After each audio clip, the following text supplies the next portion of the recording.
Welcome. Just before we start, I just wanted to point out a couple of housekeeping points. If anyone needs toilets, they're at the back of the room and in the workshop rooms as well. We've got no fire alarms planned for today, but there is a fire exit there. If anything does happen, please go out and follow the marshals to the car park. But touch wood, we won't have any of those kind of issues today, I'm sure we won't. Thanks everyone, thanks for the good order this morning. Welcome to the first Changing Futures Lancashire Conference here at the Duncan House Hotel. Thank you all for taking the time to attend. We have a packed agenda which was sent out with your delegate packs emailed to you all last week, along with your personal tickets and workshop choices, and as you can see, some really interesting workshops we've got today as well. And you've got hard copies of those in the delegate packs that everybody, I think, collected on arrival. As well as some useful items from our lived experience teams. This programme and this conference itself represents a huge effort across partners from local authority, housing, probation, NHS, mental health services, substance misuse services, domestic violence services, the voluntary sector, the police, and most notably, our lived experience organisations from across Lancashire. All of you continue to demonstrate passion and enthusiasm to help our most disadvantaged residents change their future. People who suffer from problems including substance misuse, homelessness, recidivism, domestic abuse, both survivors and perpetrators, and poor mental health. We all know that at all levels this type of work is not straightforward. The people we support through this programme are traumatised, and this means they often do not believe they can change or life can get better for them. This can play out in challenging behaviour or just giving up on services and help because they do not feel they are worth it. I went out with the lived experience team a couple of weeks ago in Blackburn to meet some of the people that they were working with. I'm a Blackburnian, and I'm familiar with our community in Blackburn, and we've had challenges over the years, but it's clear those challenges are difficult and probably more complex now than they have been for many, many years. So the work that's going on is really, really important. At service level, we know services are stretched, and so the extra investment from Changing Futures means that we've been able to recruit extra capacity in specialist services so people can be seen more quickly when they come forward for help. And this is a big resource that we've not had for some time, so hopefully we can make a real difference with this. This does sound straightforward on paper, but we know there are shortages in specialist workers. But in spite of this, all Lancashire partners have ensured workers aligned to the programme until specialist posts are filled. At systemic level, we are learning how individual and service level barriers of all types affect the system working as well as it can. And today, we will focus on action plans for system change priorities that we, as a Lancashire system, have chosen to focus on in the next phase of the programme. And it was good to hear, talking to Val earlier, how impressed she is with the work across Lancashire, and it sounds like it's perhaps a beacon for the whole country, so it would be good to give that feedback today as well. Work at all three of these levels would not be possible if it were not for the co-production of the Changing Futures Expression of Interest, bid and delivery model design. During late 2020 through to May 2021, we co-produced everything we wrote down, including having people with lived experience on our Lancashire board and each of the 4 locality groups. The delivery model that you see today is a vehicle to support the main reason for Changing Futures, testing and evaluating new ways of working with adults experiencing multiple disadvantage. The next hour and a half is dedicated to informative presentations on the programme, its progress and the learning so far. We're delighted to have Val Keane, Head of Programmes at the National Changing Futures team, here to recap on the background of the programme. For some of us, that will be a recap on what we said we were going to do, and we should all be very proud how far we've travelled on this journey together. But I think we know it's a long journey, and it's not an issue that we're going to resolve overnight. Lancashire is a significant contributor to the national learning and will continue to do all it can to support various strands of the evaluation. Following the national picture, we will have an update on the Lancashire programme 1 year on from Ian Treasure, our programme manager who's here. All dressed casually apart from me. I don't do casual very much, so apologies for my suit, but there we are. Ian's employed by Blackburn Dormer Council, and he'll give the journey so far, the programme approach and the collaboration and co-production that has enabled such solid progress at such pace. Then our data and knowledge analyst Syed Nakwi to everybody else, will provide an overview of the several different ways that Changing Futures Lancashire is being evaluated at individual service and system level. As well as the local data, we have an update from national evaluation. Changing Futures is not just about how we deliver services, it is a learning programme that is being independently scrutinised to test efficiency at those 3 levels. So what we achieve here can be rolled out across the country and hopefully make a difference.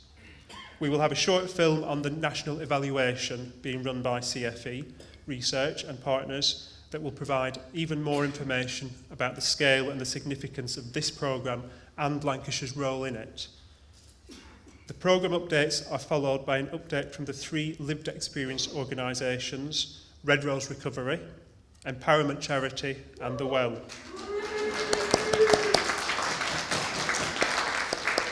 Great organisations, you do an amazing work. This lived experience perspective will explain how we have developed staff with lived experience to become workers, what challenges they face, but more importantly, the benefits and opportunities of involving people with lived experience in the workforce in a true co-production. When I went out sort of 2 weeks ago with the team from Red Rose Recovery, I could talk to the beneficiaries that they were working with, but my knowledge is I have not had the experiences, so I couldn't talk at the level that says, I know what you've been through. That's got to make a huge difference, I would think. So it's pretty clear and pretty obvious. These organisations have gone from strength to strength with the investment from Changing Futures, but, and I say this sincerely, Changing Futures Lancashire would not be what it is today without the insight they share and the inspiration they provide, and it is absolutely inspiring. The stories from the key workers that I met, just overwhelming, absolutely amazing. Many of the people employed as navigators were involved in the build of the bid, and their continued involvement in delivery and governance is a must for the future. We will also hear from colleagues in probation about their experiences of the Changing Futures team and the difference the service is making to them. The final plenary this morning is the premiere of our Changing Futures film. It is not only a fitting and quite moving tribute to the work so far, but is also informative as to the how and why of Changing Futures. It also provides information on how to make referrals and how to get involved with the system change phase of the programme. After lunch, we're delighted to welcome Kevin Lavery, the Chief Executive of the Integrated Care Board, and with all the changes to structures in NHS, that's a new body, but I've met Kevin and I know how committed Kevin is to the future of health in the North West and obviously Lancashire and South Cumbria in particular.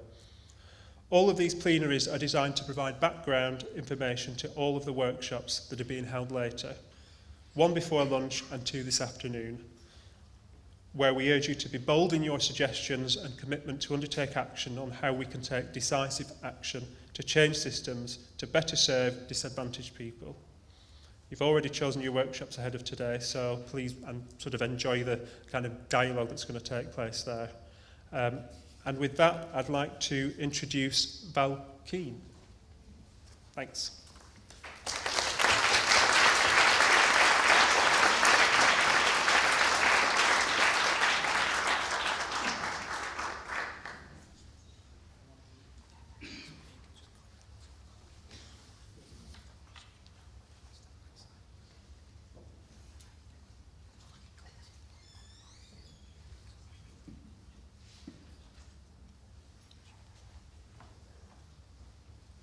Morning, everyone. Can you hear me all right? Excellent. This is such amazing tech. I'm not usually wired up like this. It is such a pleasure to be here. Thanks so much, Councillor Talbot, for that introduction. And every time I kind of hear about the work that's been happening in Lancashire prior to Changing Futures and during the programme, it's just a real inspiration. So yes, absolute pleasure to be here and be in a room with all of you, and really looking forward to spending the day learning more about what's happening in the county. But my job in this slot is just to give a quick recap on the Changing Futures programme from a national perspective in terms of the design and what central government wants to achieve through it, and what we hope to learn and potentially take forward. So a lot of you will know that it's a partnership between government and National Lottery Community Fund. So altogether £64 million in the programme. And it very much builds on previous work that a lot of you in this room will be familiar with. Fulfilling Lives, that 8-year programme that achieved so much around the country, including here, and also the meme network. So we did a lot of work with colleagues who'd worked on those programmes in the design, and obviously with lottery colleagues who really wanted a legacy beyond Fulfilling Lives, to take the next steps and to work more closely with statutory sector organisations and focus more on the kind of systems change element of what needed to move off the back of a lot of the learning from Fulfilling Lives. So it was a really positive coming together of government recognising that there are some really fundamental problems here that we need to learn about and work on, and lottery bringing a lot of that learning and motivation to work together on it. So we know that there are very costly challenges in terms of providing services for people, and that's costly to them and to public services. But also there's a real need to build the evidence base, and it's really good today to hear about the inputs and the focus that's being put on the evaluation and on kind of just learning through the work kind of every day and every week, thinking about, what are the barriers, at what level do they need to be addressed. So that focus on learning is really important, because I think there's a real sense that, doing the usual things from a government perspective or a kind of public services perspective, we've tried a lot of that over a lot of years and it hasn't worked. So we need to kind of dig deeper to really understand what's going on. There are kind of 3 levels that we're trying to act on, 3 kind of sets of goals, if you like, for the programme. And fundamentally at its heart, the programme is around helping people change their lives for the better. But we're also focusing quite specifically on kind of service level and system level goals as well, because we feel it's really important to understand those if we're going to be able to take learning forward and drive change going forward. So it's all about what can be achieved for people, but unless we actually focus on the organisation and system level components of that, then there's a risk that we don't manage to drive change that sticks.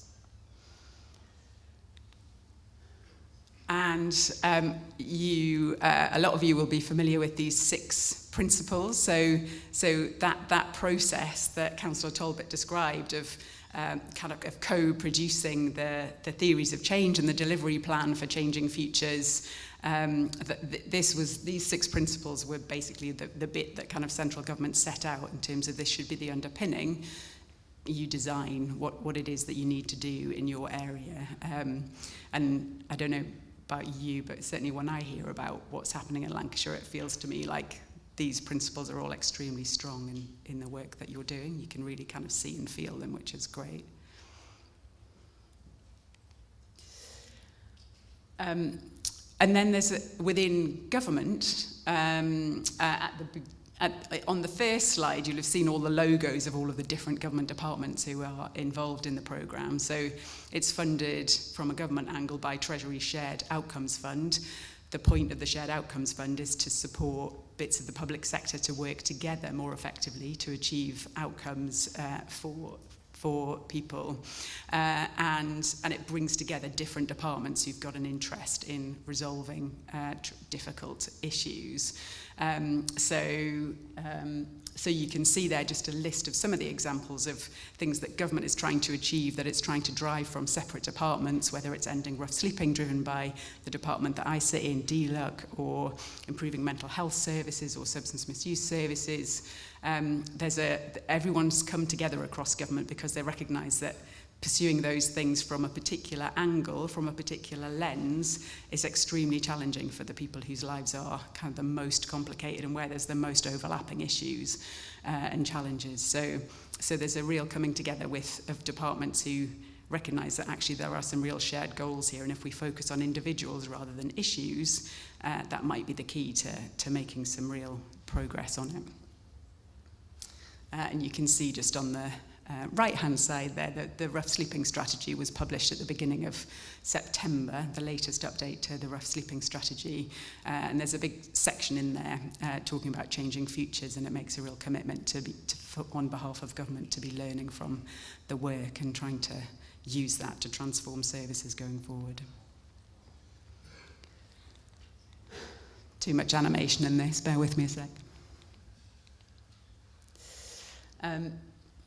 So I won't go through all of this, but just back to that point about trying to work on different levels, from what happens with individuals all the way up to what's happening in central government.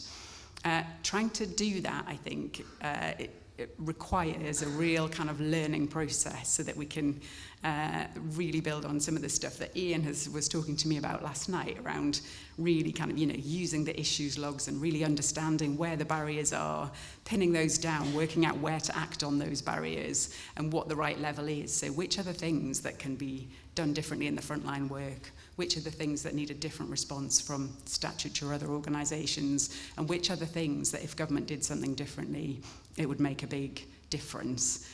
That work, like getting under the skin of that, feels like one of the big opportunities of this programme. And this slide just identifies some of the things that are kind of happening and being focused on at those different levels. And I guess about a year, just past a year in, I think the funding announcements to areas were made in June last year.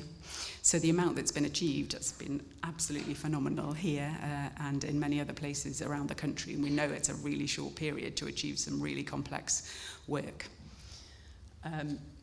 And these are just a few of the early themes that come out, I think, when we talk to colleagues around the country and from here. Firstly, and as we can see in this room today, like this feels like the right thing to do to so many people. The amount of passion and energy and commitment to work on this, despite the kind of real challenges and despite a feeling that we've tried to do this for years, how can we do it differently this time, is a real inspiration, I think. So that's one of the real overriding things, I think, for me. The learning point that I just made, I think I haven't really seen that so much in other programs that I've been involved with, whether it's been as working in a charity doing delivery or locally or in national government, but really trying to kind of use learning as part of the management strategy for driving change is coming through very strongly in a lot of the areas who are working on changing futures, and I think Lancashire is one of the leading areas on developing the ways of doing that, because it's not a straightforward thing to do, but you're really getting stuck into it. The third one won't be surprising to anyone. It takes time and resource and tenacity to really build partnerships and align goals and objectives, so pretty clear.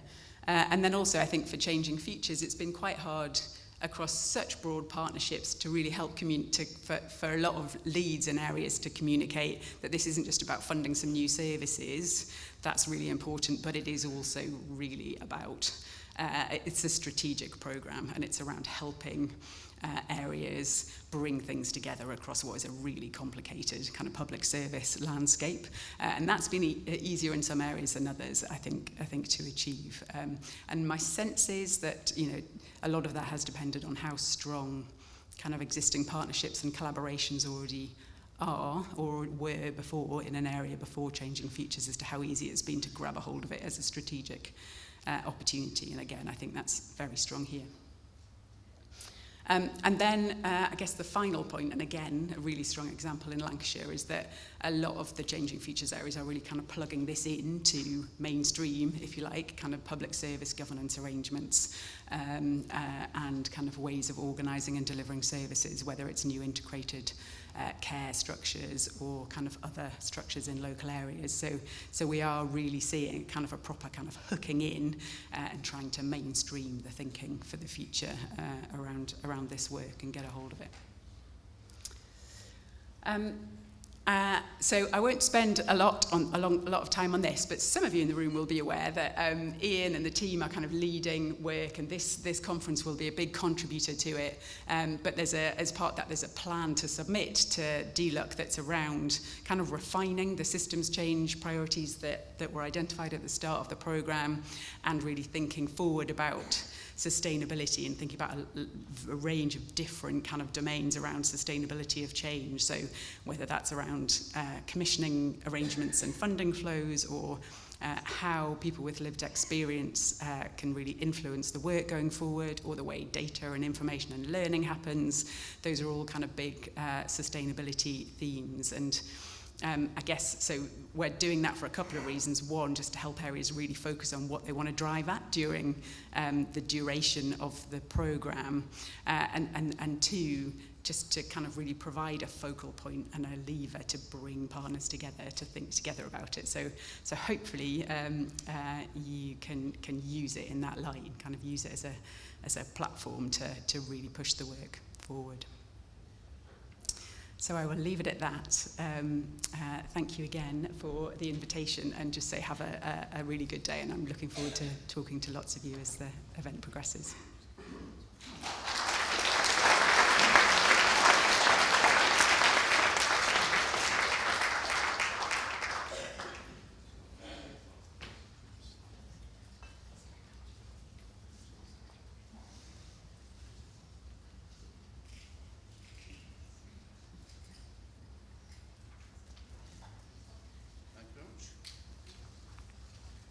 Morning, everyone. What a lot of people. Thanks all for coming.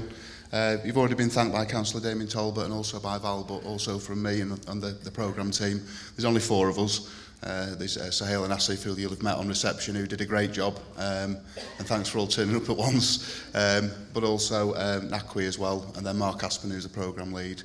And there's more people who have been involved in the build of this, and I'll tell you a bit about that during this presentation.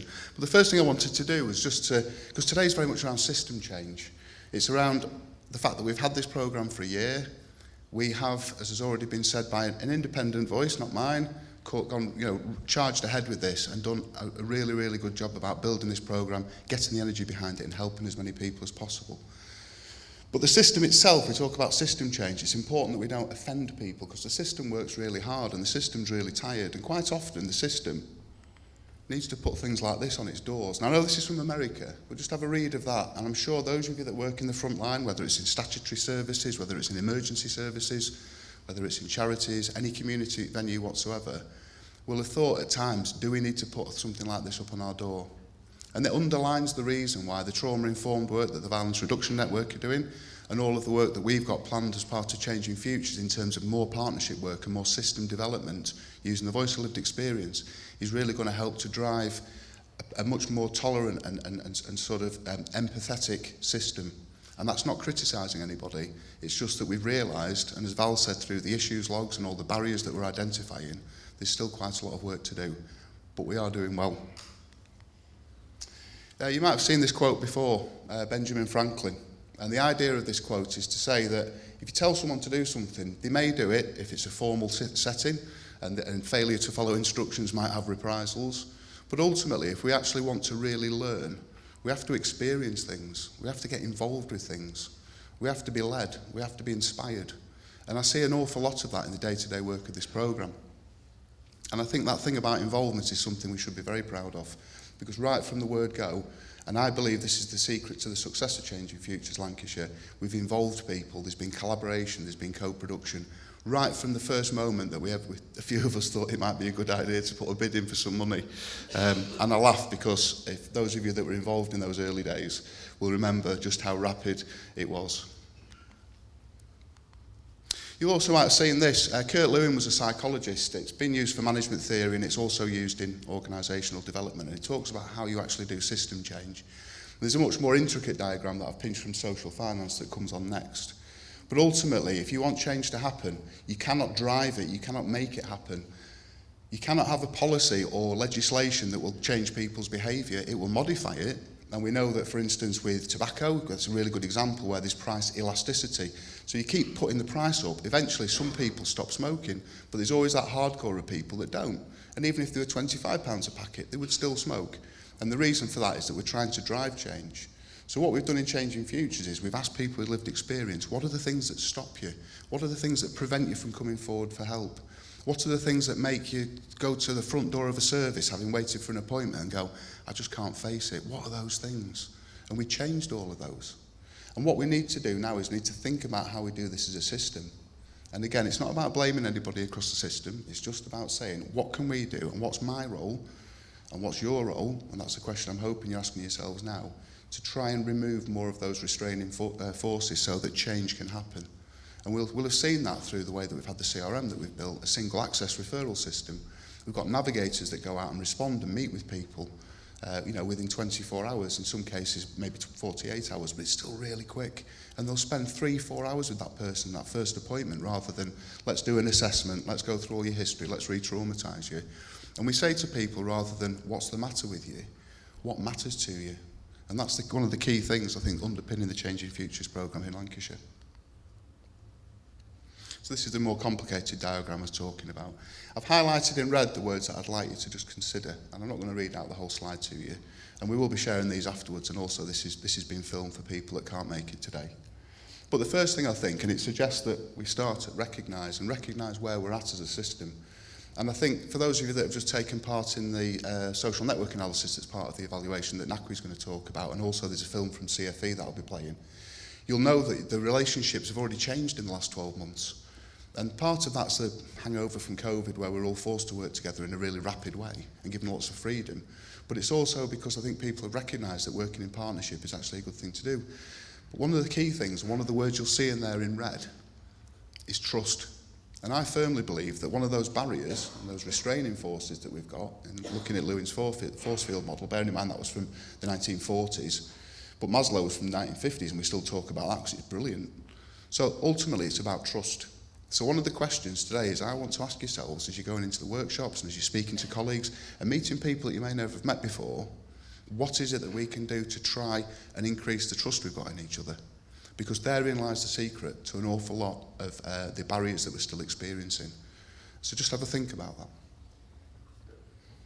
The other thing as well is about leverage.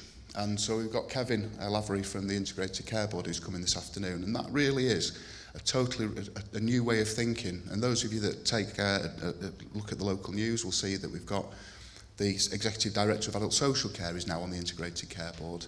We've got the Health and Wellbeing Board Chair for Lancashire that's on the Integrated Care Board, and also the Chair of the two unitary authorities, Health and Wellbeing Boards, and we've got one of them here today who introduced this morning's session. So things are changing. And I'm not able to make any promises on Kevin's behalf, but when I spoke to him in early August, and we had a catch-up online, he said, this is brilliant, this is just what we need. Everything that you're doing is exactly what we need for the most disadvantaged people.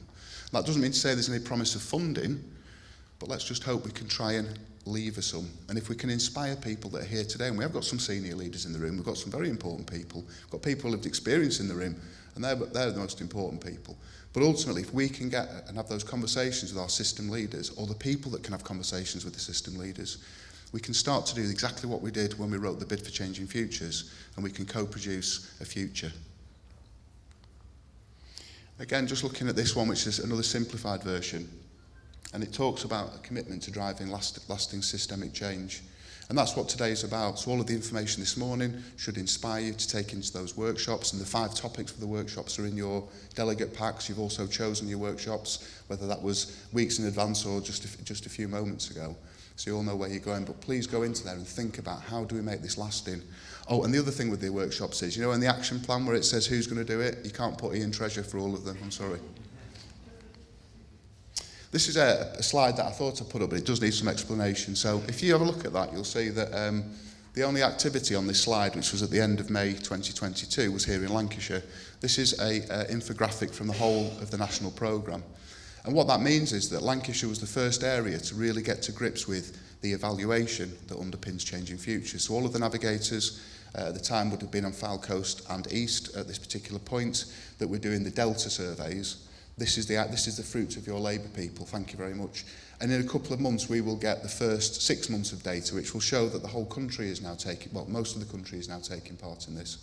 But I wanted to show this infographic just to highlight the speed and the pace at which we got going. And not only that, but we also played our role in the learning, which is what Changing Futures is really about.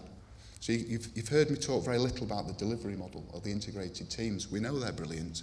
But if we focus too much on that, what we're doing is just monitoring the same type of services that we've had for generations. And Changing Futures is different because we are a large Petri dish. We are a big experiment. And everything that we learn and everything that we talk about is all part of that evaluation and learning. So there's a couple of things I'm just going to end on because I'm just conscious of we started a little bit late. So we've taken a totally different approach to programme management. So I'm qualified in Prince 2 on Agile, APM, and there are two very different disciplines. Your Prince 2 tends to be more around engineering and sort of long-term design, and Agile has got a few key characteristics which, had we not had here in Lancashire and everyone taken part in, then we probably wouldn't have made so much progress so quickly. And they are: fail fast. It's okay to make mistakes. And any kind of leader that has his organisation that can have the people put their hand up and say, I made a mistake, say, brilliant, excellent, that means you did something, because he who makes no mistakes does nothing. The other thing as well that we did, which I think is really, really important, is the enough design up front. So we got involved with people with lived experience when we wrote the bid. What can we do? What do we want this to do? How much is it going to cost? How many people do we need? Are we going to cover the whole county? How are we going to split the county up? And we collaborated with other local authorities, as well as BD, who led the bid, and we also collaborated and co-produced with people with lived experience. We did enough design up front. We then tested it, and then we put things into what are called time boxes. So within a few weeks, we knew whether something was going to work or not, and if it wasn't, then we changed it before we got to a year down the line and said, oh, it's not going to work, this. And that's what we've done all the way through. It's exhausting, but it does work. The other thing as well is the people. So in this room are people who were involved in those early days of the bid writing, and some people who've been employed as part of this programme, and some people who've only heard about it and got interested in the last couple of months. But you all have a role to play in this, and in those early days, it was the energy of all of the people that took part in that collaborative bid writing that made this actually happen. Without your help, this would never have happened, so thank you all. Oh, the other thing as well on there was light touch delivery assurance. We need to get rid of new public management. It's rubbish. It slows us down. It wastes money. It's bureaucratic. And basically what we do is we go through a whole tendering exercise and we end up picking the people that we're going to pick anyway. So I mean, what's the whole point of that? It's daft. That's just my view. I do work for a local authority, so I'm just conscious that I need to be careful. But we do need to think about how we do procurement, because it just wastes so much time. And the people that work in procurement are brilliant. And I'll show you a slide at the end of this about something that's linked to where we are, which is a beautiful old building in a wonderful county with a great industrial heritage, but it also, I think, is a good metaphor for procurement. So the journey, very quickly, we had a massive, great, rapid build. There were people from all over the county. We had information governance experts, legal experts, we had solicitors, we had accountants, you name it. They all got involved in all of these sprints and time boxes to build what you see today as our programme.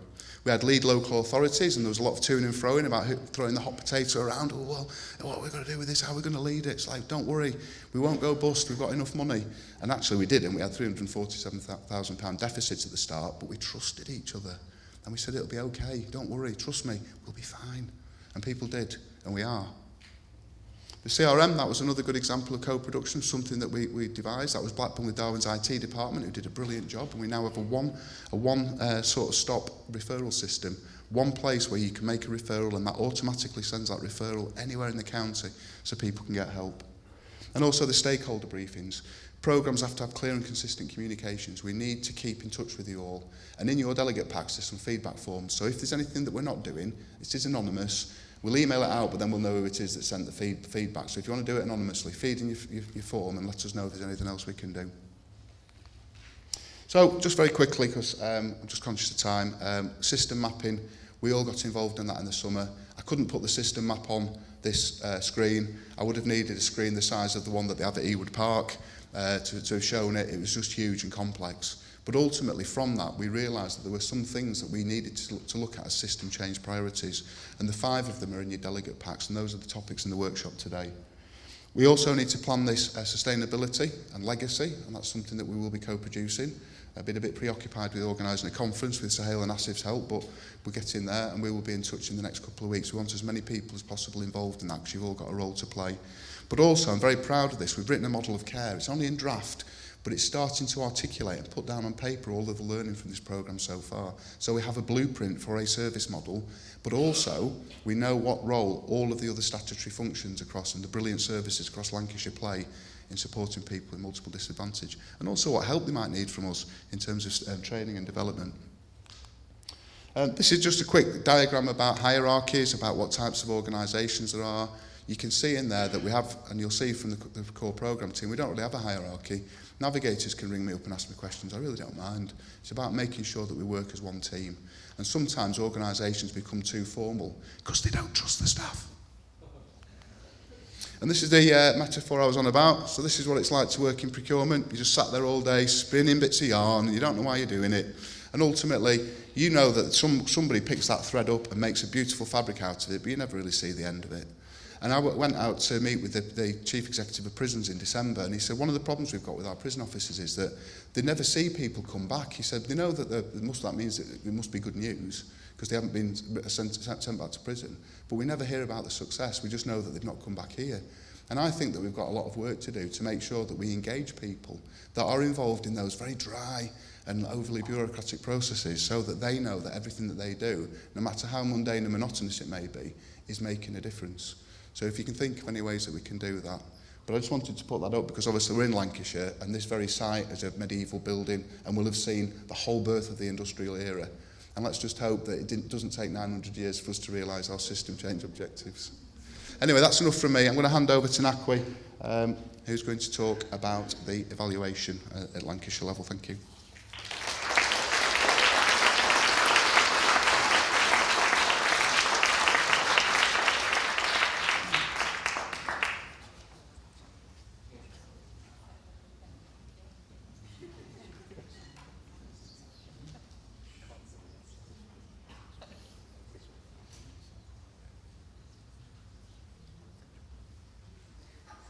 Okay, good morning everybody. My name is Nakwi. I am the data analyst for the Changing Futures programme. So you've heard a lot about kind of where the programmes come from, the different kind of national level, local level.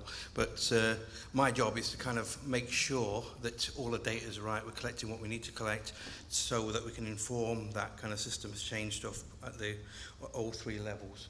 Okay, so I'm going to talk first about data management in terms of how we collect the data, why we collect the data, and what actually happens to it.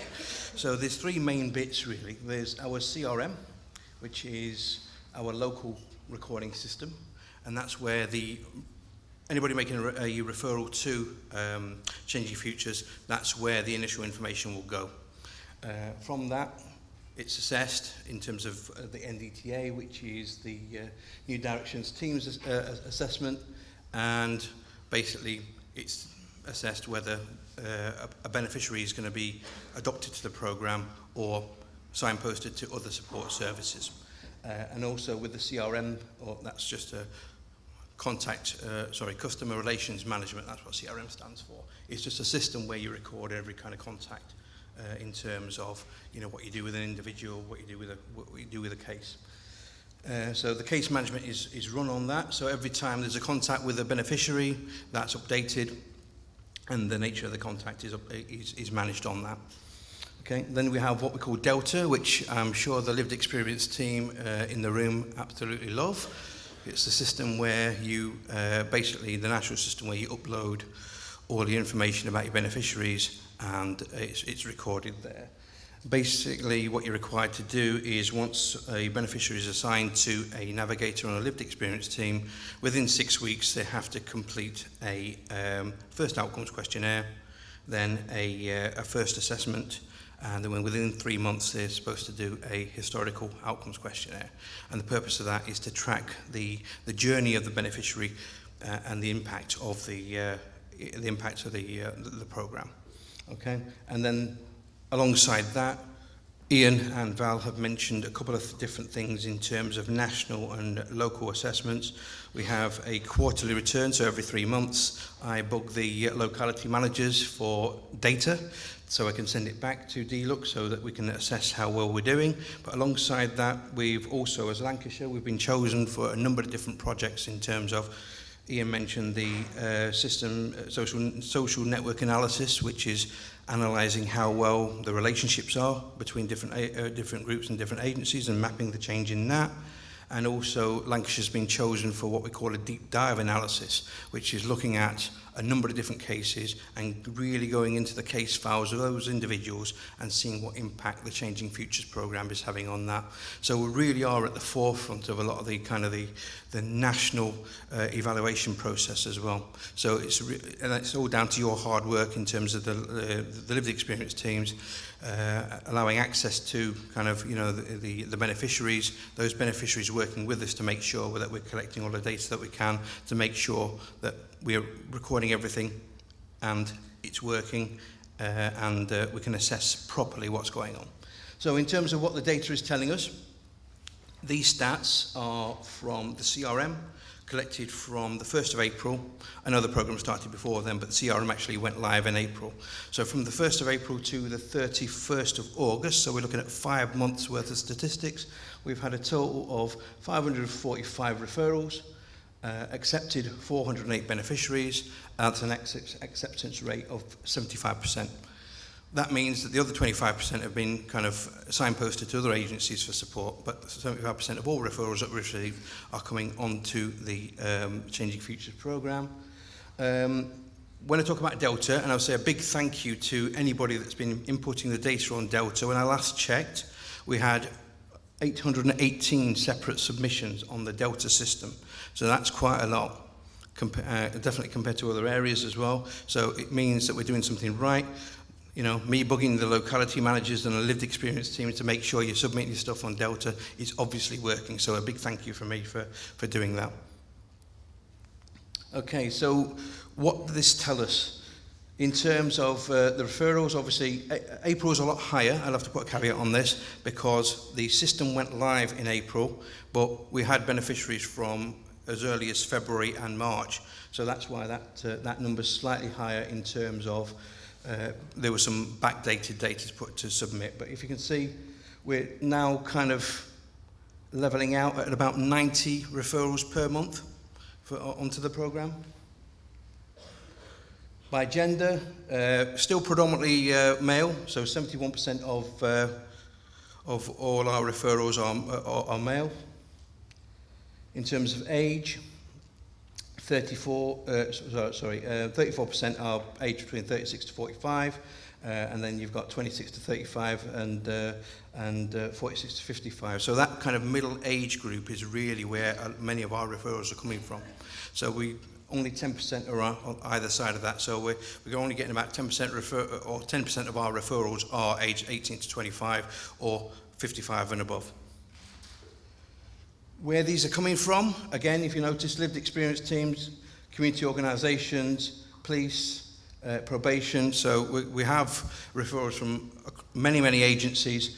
We're thankful for the referrals that are coming in, but the majority of referrals are from those community organisations and community-based organisations, especially CVS support groups, mental health organisations, substance misuse services, housing and domestic abuse services. So again, a big thank you for those referrals that are coming in, because that's where the majority of our referrals are coming from. In terms of what it's telling us about multiple disadvantage, these are just the percentages of the referrals that we've received. So in terms of homelessness, the question on the referral form is, are you homeless or are you in temporary accommodation? And 45% of people who have been referred have said that they're actually homeless.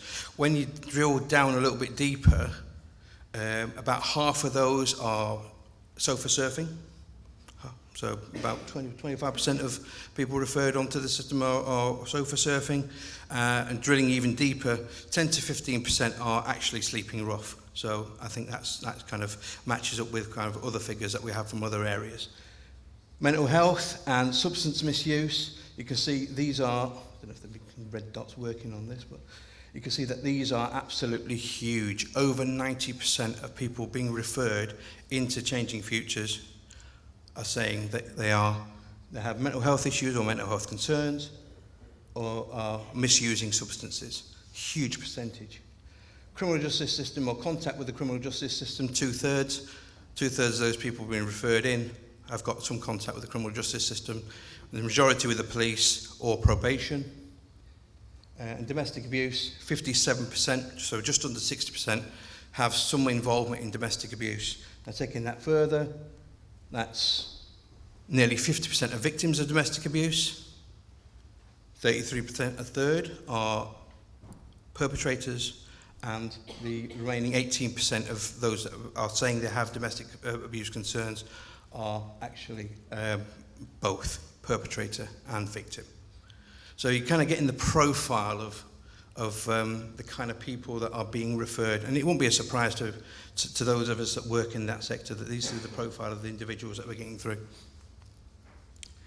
This is taken from, I mentioned the NDTA. The NDTA is basically it's a risk assessment document that looks at 10 different areas that assesses the level of risk for everybody that gets referred into the Changing Futures programme. And these are stats from the Delta system, not from our local systems. So if you look at like engagement with frontline services, many people aren't engaging at the moment. Intentional self-harm, again, the darker it is, the more kind of the higher the level of risk. So you're looking at 34% have intentional self-harm issues. Huge issues around risk to others. 34% are at risk from others. So exploitation, abuse, that kind of thing. So that's a profile of the kind of the beneficiaries that are coming into our Changing Futures programme. Social effectiveness, in terms of how well somebody might be able to deal with a social situation, 54% are kind of, they have some issues in terms of social effectiveness. So not only are people being abused or at risk, but actually they have that difficulty of helping themselves. So that's the kind of profile that we're talking about in terms of individuals that are being referred in. When we talk about multiple disadvantage, obviously to be allowed onto the Changing Futures programme or be accepted onto the Changing Futures programme, you've got to hit 3 of the 5 areas of multiple disadvantage. And 40% are hitting 3 forms, 27% with 4, and 12% with all 5. So, you know, we're talking about large numbers here. And remember that every one of these numbers is an individual. Yeah, we can't forget that. And it's all about effecting change so that we can make life for these individuals better by doing it better, by working better, by bringing both individuals and systems closer together. And again, just to kind of highlight the profile of the individuals that we're talking about, the beneficiaries that we're talking about, they're getting referred onto the system, onto the programme. These are, you probably can't read it at the back, but it asks the question of how difficult you found it to do everyday tasks. 40% are saying they find it very difficult, most of the time. How often have you felt unable to cope? 34% most of the time, people are finding it difficult to cope. Again, this might not be a surprise to you, it certainly won't be a surprise to the people that work in the lived experience teams, but this is the kind of the profile of the beneficiaries that we're getting through. So this is why we do it, because these people really need help, they need the support, and the data hopefully will advise and inform some of the kind of the systems change stuff that Ian and Val talked about. So in summary, we've had 545 referrals, over 400 beneficiaries have been accepted onto the programme. The majority are aged between 26 to 45. The majority are at risk of harming themselves with risky behaviours, but also at risk of exploitation or abuse from others. The majority of our referrals at the moment are being made from community-based organisations. And again, a big thank you to the navigators and the lived experience teams, because the evidence shows that you are regularly updating the Delta system with your with the questionnaires that we're asking you to do. So a big thank you from me, and thank you very much.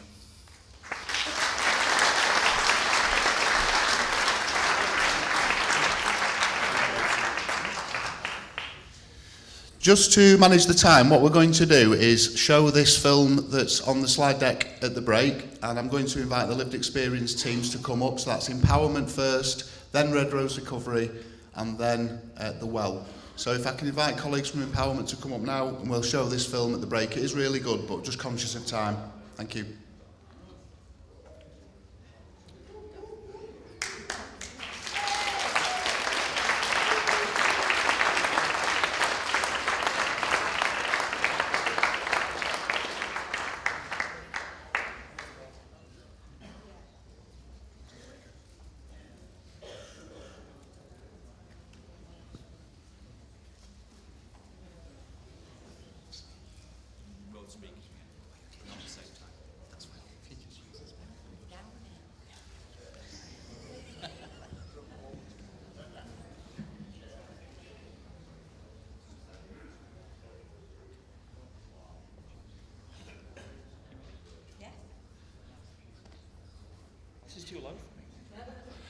Morning, everybody.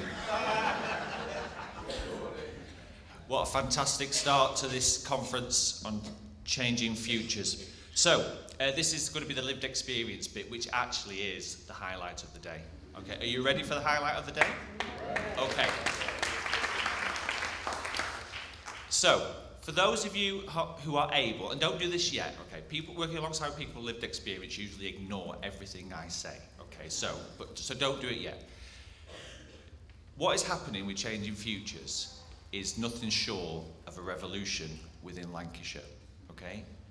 People with lived experience, centre stage, taking the lead on transforming services.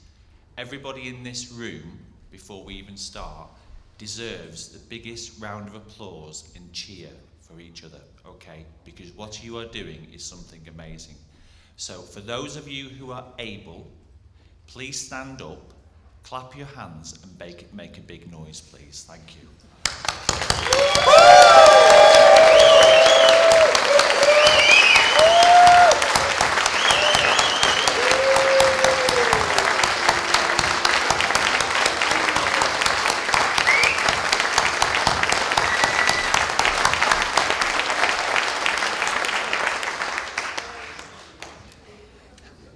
Doesn't that feel good? Okay, doesn't it feel good? Because we should be proud and we should be shouting from the rooftops the changes that are happening in Lancashire as we speak. So my name is Mike Crowther. I have the privilege of leading a charity in Blackpool called Empowerment. And we oversee and support the lived experience team delivering changing futures across Blackpool, Fylde and Wyre. And I think we have got some slides, and I think we will pay some attention to them, won't we? But we've got 8 minutes, which 2 minutes we've already taken up with actually the clap, but so we've got 6 minutes now. Okay. So, but there's 2 things do you want to introduce yourself as well, or do you want to do that in a bit? Okay. We have rehearsed this for we haven't rehearsed it. So, my life changed in January 2018. Okay, when I started working with this person. Sorry, I'm too little. I will shout. Hi, everybody. It's very rare I get a word in when Mike's about. So I manage the lived experience team for the Fylde Coast of Lancashire Changing Futures programme. I've got to say, I've got an absolutely amazing team. I'll hand you back to Mike because he's going to talk about services a bit and then I'll finish off. Thank you very much. So, lived experience equals better services. I've been working first started working with homeless people for them and doing things to them in August 1995. That's right, I was a child when I started working alongside homeless people. No. So I've been 27 years. And I've been in leadership positions since 2005. And meeting some of the people around the room, it's like going back in history. Okay. Two things which really struck me already this morning. First of all, what Val said before, that we've tried lots of things and they didn't really work. I've tried lots of things and they really didn't work. And the second thing was, which Ian said, was it's okay to make mistakes. And it's okay to fail, because I've got loads of them as well. And what Nikki changed me in terms of my entire way of thinking is that for years and years, as somebody who was educated, somebody who had read all the books, somebody who was in leadership positions, I thought I had all the answers, and I didn't.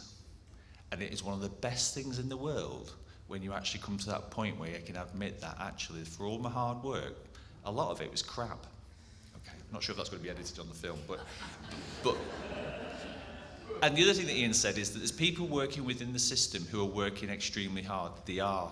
There's some passionate people working within the system. There's some of the best in our county who work in the system.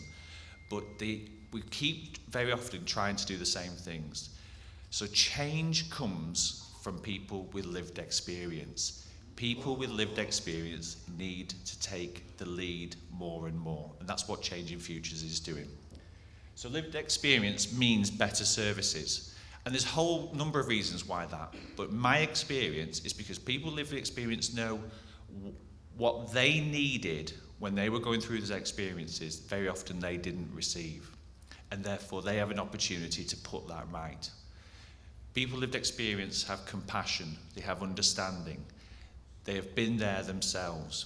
But most of all, what's making our services better is that actually they are able to make those trusting relationships with people who have no reason to trust. People that we've talked about for years and years and years. How can we support them? How can we engage them? People with lived experience are giving us the answers as we speak. So lived experience equals better services. Lived experience means doing it differently. And we've already said this before, if we keep doing the same thing time and time again, it won't work. It never did work, so why do we keep trying it? It has to look differently. People with lived experience show us a different way of doing things. The challenge back to all of us is, are we prepared to change? Are we prepared to do something risky, something different, something that may not work? Who cares? Just try it, but do something. But people with lived experience as our teachers, as the people leading the way, actually people like me need to get out of the way more and more and let people with lived experience just get on with it. That's scary, but actually it's the right thing to do. Lived experience change will happen, okay? It will happen. People with lived experience have taught me that when you look at the news and when you look at the society and you think, well, nothing's going to change, they show me day in, day out that change is possible. Things can change. So they're people of hope. They give me hope. But it does mean that if our services and the way we do things looks exactly as it did in 1995 or 2005 or 2021, we're doing it wrong. They have to look different, feel different, and be different. And that difference, more than anything, is that people with experience teach us that it's about human beings helping and journeying alongside other human beings. We are all equals in the room. So change is possible and change does happen. I had to open up myself to that change, and it's people like Nikki and the entire team that I work alongside who day in and day out teach me how to get it right. They're very patient with me, and actually they're good at, well, telling it straight, okay? They tell it straight. They know when I've got it wrong, okay? I know when I've got it wrong because they tell me. So it's been my incredible privilege to work alongside the lived experience team. For me, I know they're not the answer to everything, but they are the future. And we need to give more and more power and influence to people with experience to continue the change. I've said far too much. You've got loads of time, Nikki. Okay. So now I'm going to hand over to my colleague Nikki Plum, who's going to tell you about the changes that are happening right as we speak. Thanks, guys. Thanks, Mike. I wanted to say Mike spoke a lot about lived experience. We have made a lot of changes. We've made a lot of changes in Blackpool. We've now gone filed and wire. And I think we've had, since the Changing Futures programme, we've started a fast track pathway to detox, rehab, all this sitting in front of a panel to explain. Well, they don't even get a chance to sit in front of a panel, to be fair. It gets decided whether they're ready for detox or not. So we're changing that. So there's all little pieces like that. But I think the main change for me in Blackpool is now we've got a full team. So it's not just the lived experience team. We've got the Changing Futures team. We're all in one office. Bless their souls. But they're all stuck with us in an office. So we're all in one office. And I think we've changed it with that open door. Nobody has to make an appointment. They know where we are. They know where to come to. Whether they're a Changing Futures client or not, they will get support if they come to our front door. So we've got Falco's Women's Aid, we've got housing, we've got mental health services, homeless mental health team. We've got Citizens Advice Bureau. We're all downstairs. Anyone turns up to that door, they can get the needs met one way or another. And I think we work brilliant with the police in Blackpool, so that's one thing I never thought I'd say, but we do. We work absolutely amazing with them. So, and it's that all working together. We're really good at engaging the guys on the streets. They all know us. They all trust us. The word on the street now is our office is the place to go. We're the ones that are going to support and help them, which is really good, because if you're talking about the people that don't engage with services, I've said it for years, it's because your service isn't engageable. It's not because they don't engage with services.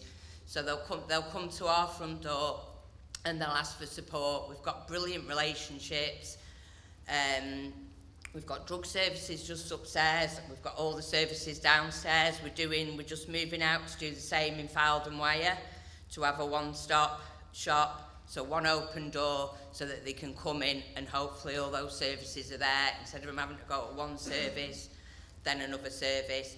So I think the changes we're making is around there. I think we've got a good name in Blackpool. We need to take that out further to the Filed and Wire, because we have been in Blackpool for a few years. So we need to get out into the Filed and Wire and do the same for that. And I hope it's happening all over Lancashire, which is absolutely amazing. So that's it from me. Thank you.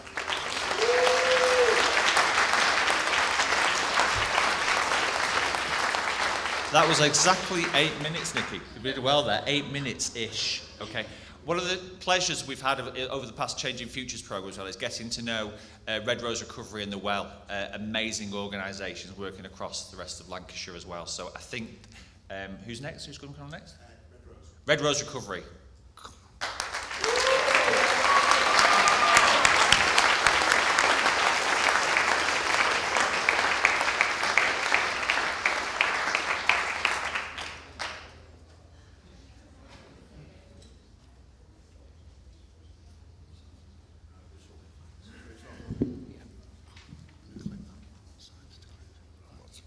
Slides on.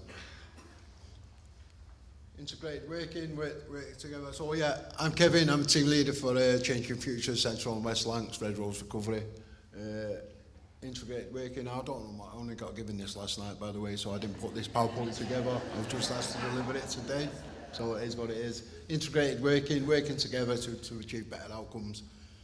So, just starting off by echoing what I've heard Ian say about not offending services and what was just said then about services not being engageable. I think I'm just starting off by saying what the ethos, what I see Changing Futures, what it's all about from a lived experience worker as well. So it's all about labels, I think. The beneficiaries that we work with, they've all been like kind of labelled over the years. Difficult to engage, change resistant, not ready, you know, and that's kind of like what was just said then, because the actual services aren't ready for them. And it's kind of like they can put the failings of the service onto the beneficiaries, because they're change resistant, they're difficult to engage, or they're not ready. And that's kind of what the ethos of Changing Futures is about, from the way I see it. We're getting services ready to engage with some of the most vulnerable members of our community, and we're getting some good results, you know.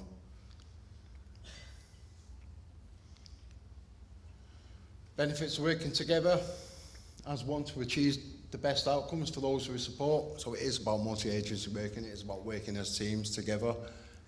That was difficult to start off with when we started off working over in the East, but we're developing that all the time. Multi-agency working together as one to get good outcomes for the benefits of what we're working with, and we are having some good outcomes over in the East. We're getting some good outcomes over in the Central and West. We're getting some good outcomes as well for our beneficiaries who we're working for. Improves relationships with services. So this, with services, a member of the public who benefit from the services. So a big thing, so money's tight in this day and age, it's even tight, and it's going to get even harder and tighter. It's about the cost to the public purse. So we are having a massive positive impact on reducing the cost to the public purse by engaging with the cohort that we're engaging with. We're seeing this all the time, and all the evidence is in our notes. We see it all the time where we can reduce the cost. People who are frequent attenders at A&E, for example, the work we're doing with change, all that's been reduced. People in the revolving door, in and out of prison, that's been reduced. We're having an impact on the public person as well, and the public as well.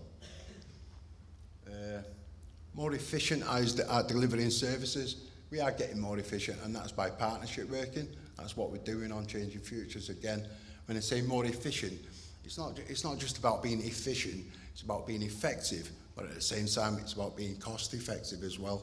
And I think that's what Changing Futures is. It's both effective and cost effective, and the evidence is all in our case notes, in our recording, in our engagement figures, and the results what we're getting. So it is cost effective and it is effective. That's Changing Futures. Better communication. Again, it's all about communication. For me, it's kind of like the Changing Futures workers, the navigators. You have to learn to speak multiple different languages. Yeah, we have the lived experience of this, so we can speak the language of the beneficiaries who we're working with. We can speak their language. We get to see the world through their eyes. We have a good understanding of what they're thinking and how they're feeling. But we also need to learn to speak the language of the drug and alcohol workers as well, or the drug workers and the alcohol workers. They speak two different languages altogether. But we need to learn to speak their language. You know, what's a SAQ, what's an alcoholic? We need to know all that. And then we need to learn to speak the language of the probation workers, the NPS. What's all this, Rottles, what's all that? We need to know all this. We need to understand all that. We need to be able to speak their language. We need to learn how to speak the language of the mental health workers. We need to learn how to speak the language of the domestic violence, domestic abuse practitioners. We need to learn to speak all them language, so then we can take it back to the beneficiaries that we're working with, put it in layman's terms to them so they understand what's going on. And it's about involving them. So we get to learn to speak multiple different languages. Cohesive teamwork. So again, it's about drug and alcohol workers will have their own agenda, mental health will have their own agenda. So it's about putting one universal support plan together, so we're all working from the same page.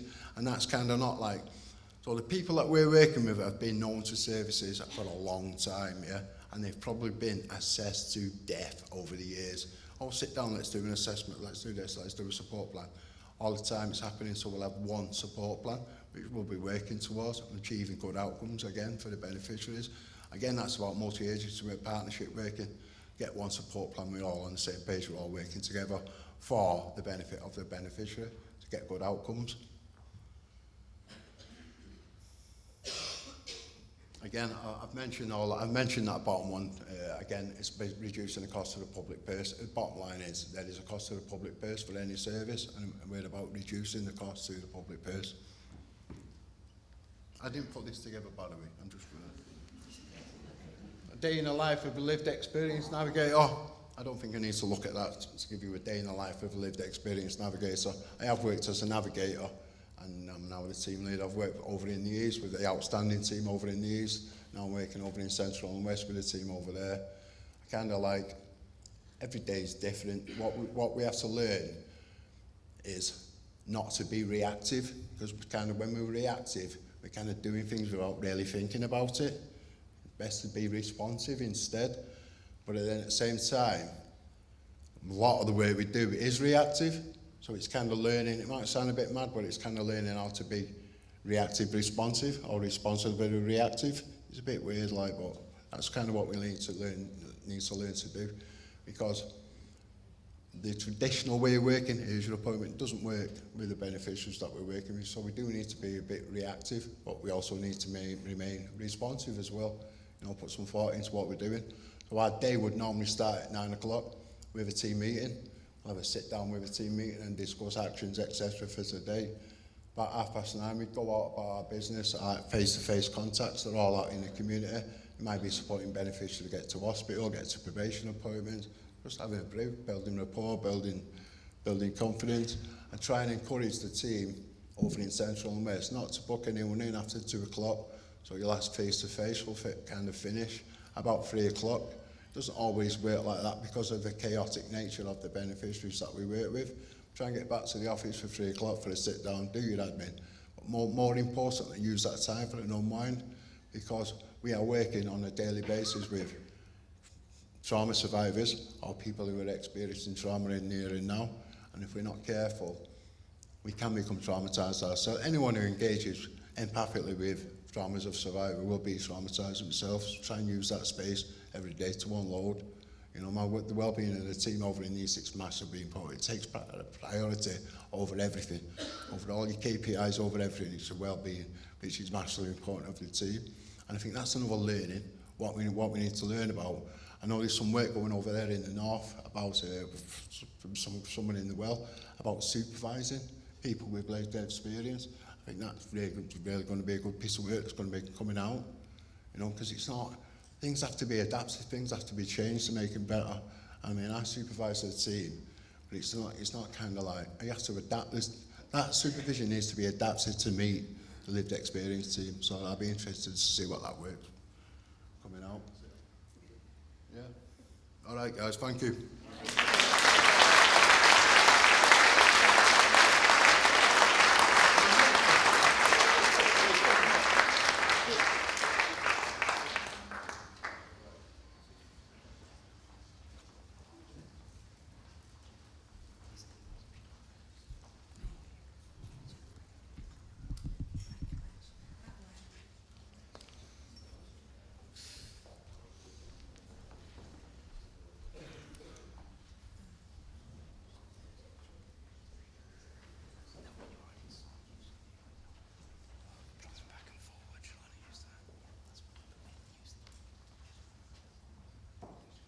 I'm a hobbit as well. I just need to move this down.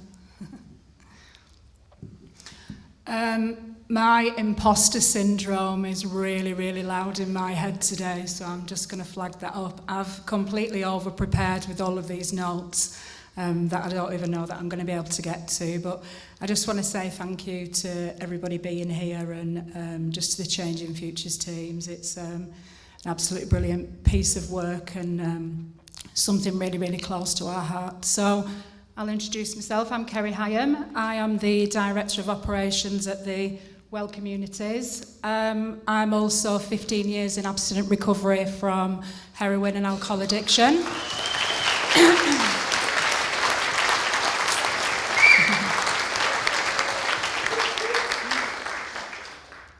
Okay, so the Well. We're a community interest company, which means that we have to choose a defined community of people.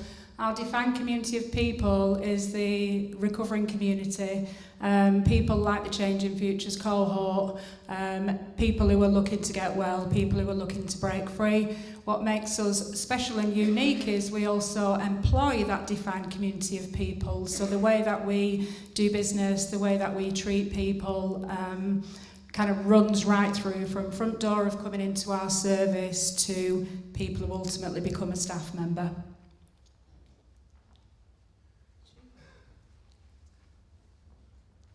This is nerve-wracking.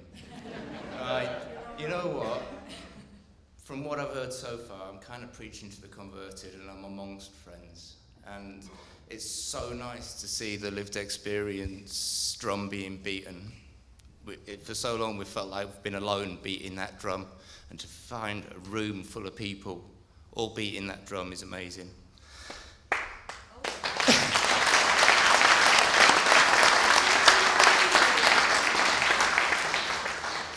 So I'm the operations manager for Lancashire for the Well.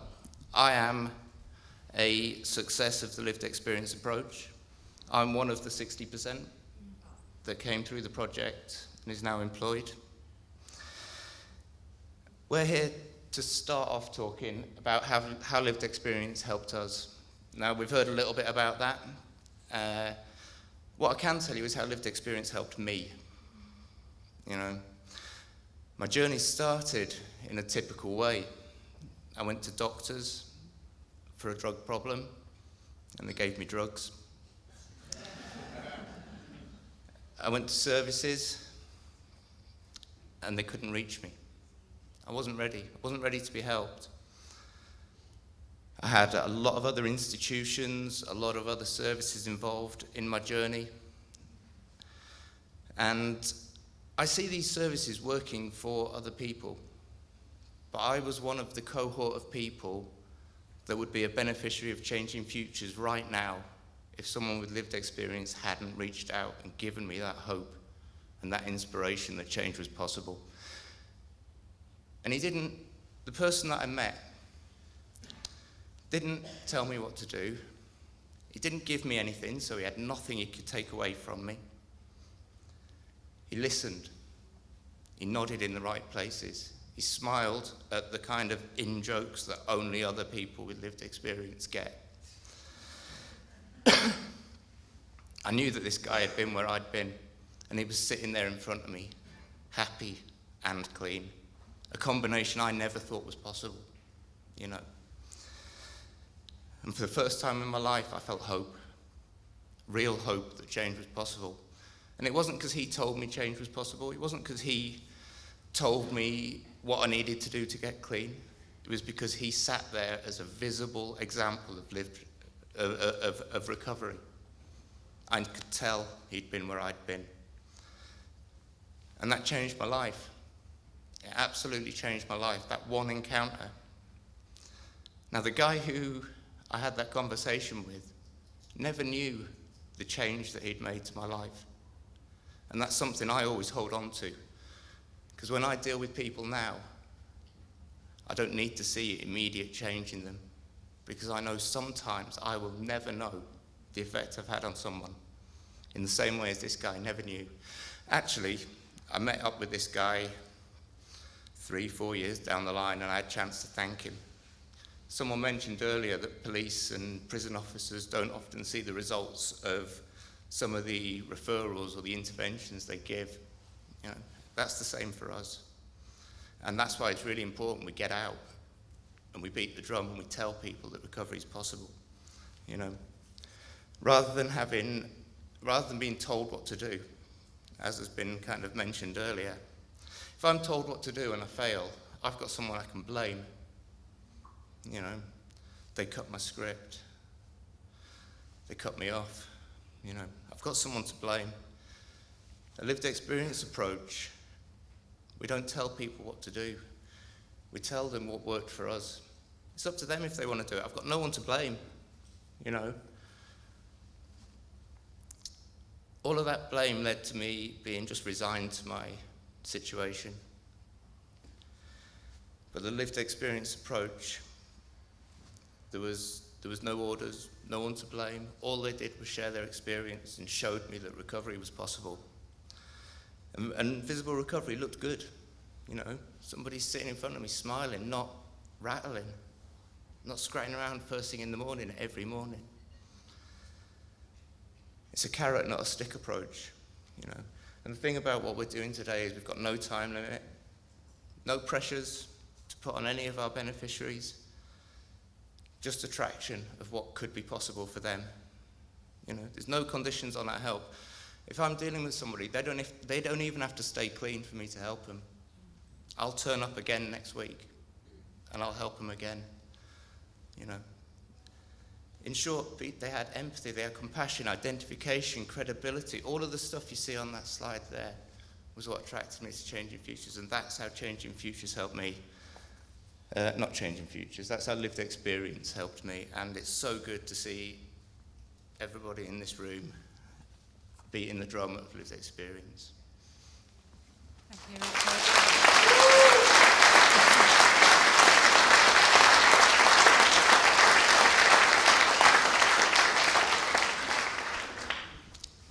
So as Richard mentioned, he does form one of the 60% of our current workforce who have actually used our services.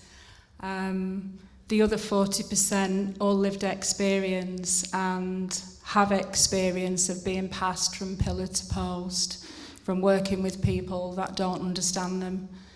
And what a force that makes to have such a big group of people who totally understand exactly how it is that we need to be spoken to and how we need to be treated and how we need to be listened to. I think culture is huge. I mean, Changing Futures is all about culture, but for us as an organisation, it's just the centre of everything. So we're very participative and we have a commitment culture. And that commitment culture, it's emotional and it's relational and it's not the fluffy stuff, it's the real stuff. Quite often lived experience can be thought of as fluffy stuff, and being emotional and being relational is not in the least bit fluffy. It's what people with complex trauma, complex needs, you know, terrible histories, it's really what we need. There's many global examples of the strengths and successes of participative culture and commitment culture. Team GB, you know, prior to 2000, we would go to the Olympics as individuals and we failed. We scored abysmally in gold medals. And once our team became participative, from 2000, you know, the gold medal achievements, they just go up and up and up. I think we have other examples of commitment cultures. I can never talk about culture without talking about Pep Guardiola. My husband's in the room, I talk about Pep a lot. I'm actually a Liverpool supporter, but the man's an absolute genius as far as culture is concerned, and that's a culture that we have across our organisation where everybody's responsible. Whether you talk to a shopkeeper, whether you talk to an admin, no matter who walks through the doors, whichever doors we've got at the well, you're going to be held. You're going to have so many people who are invested in what we do and the way that we do things. I think values are values. They can be pie in the sky. Every one of us in here will say, yeah, we've got values in our organisation, but our values are behaviours, strongly linked to behaviours. And I think one of the things that just naturally kind of comes out of the ways that we work is this strong sense of stewardship. You know, everybody wants to take care of our organisation because it's a place where people have managed to get well, people have found the home. And I think we continue to do that with our staff teams because, as I mentioned, we are the recovering community. We're just a little bit further along than some people. As has been mentioned, supervision is very important, and I think the continued message we have for our staff is all of you is welcome. Don't just bring your work face. You know, we've got people who are going to progress from Changing Futures, likely to be members of our staffing teams. They may no longer be taking drugs anymore, but that trauma, those complexities, they prevail. Quite often they can show up when people get to work. You know, we invite that, we welcome that. I think the training that we offer our staff, it's not just on-the-job training. We still believe in the whole person. We support people to do whatever they want to do. We want people to live the best lives. And I think the trauma informed, which runs right through it, is we just assume. We make an assumption. If you've been a heroin addict for 15 years, chances are you've not had the best childhood. If you're living homeless, you know, you're drinking alcoholically, you're unable to look after your own children, chances are you've had some trauma. So that will be our universal standpoint. We will just assume. And a lot of the ways that we act is in that vein. So I'm just going to pass you over to Richard.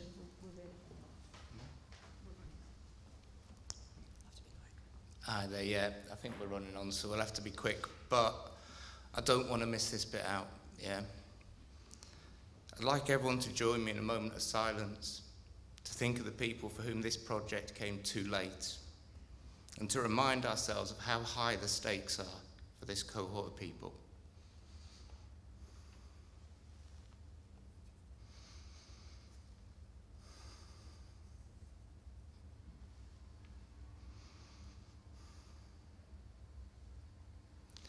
Thank you. So, on to the highlights from Lancashire North. So, considering the cohort of people that we're dealing with, hard to find, non-engaging, you saw the stats earlier from DLUC, nobody was engaging with any frontline services. So any sort of relationship, any sort of engagement is progress. So we've been going about 6 months. We've had 60 or 70 referrals. We've got a caseload of over 50 at the moment. And this is how we've chosen to break it down. So 77%, so over 3/4 of them are actually forming a relationship with us.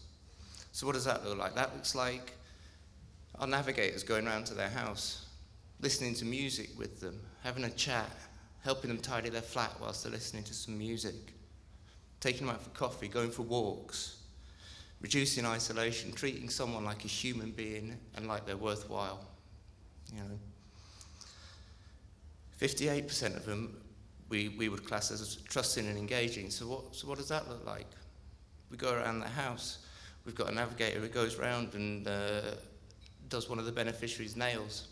Does the nails because when she's doing their nails, they open up and they talk and they engage. We've gone out, we've given haircuts and we've shaved people. You know, treat them like a human being. They trust us to come into their homes. We've got a number of beneficiaries that regularly come into our office, come into our hub, have a cup of tea, sit down. They're not just known to the navigator that deals with them. The whole office knows them. Everybody who passes by says hello. Everybody has a little chat. They feel welcome. They're told to come back, you know. Over about a third of the people are starting to engage with others, with our support, but, you know, we've got one client who was a rape victim, suicidal, mental health problems that led to anxiety so severe she couldn't leave the house. Our engagement with her gave her a chance at detox and rehab. Services were prepared to reconsider her for detox and rehab.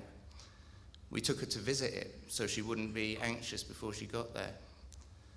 And we're supporting her all the way through, you know. I'll try and skip through a bit. So, the last about 16% taking some control or ownership of their journey. So we're looking at stepping down support with a number of beneficiaries. You know, we estimate that about 1/4 of people who we've got on our caseload would no longer qualify for Changing Futures if they were assessed today. That does not mean that our job is done. This is the change that we want to bring about here. We'll keep working with them. We'll keep going.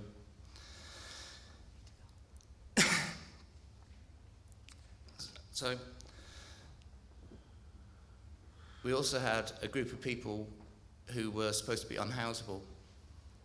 We went through our client bank. There's about 11 of them that people said were unhousable, we can't house them. 10 of them are now in accommodation, 5 of them are in detox and rehabs, you know.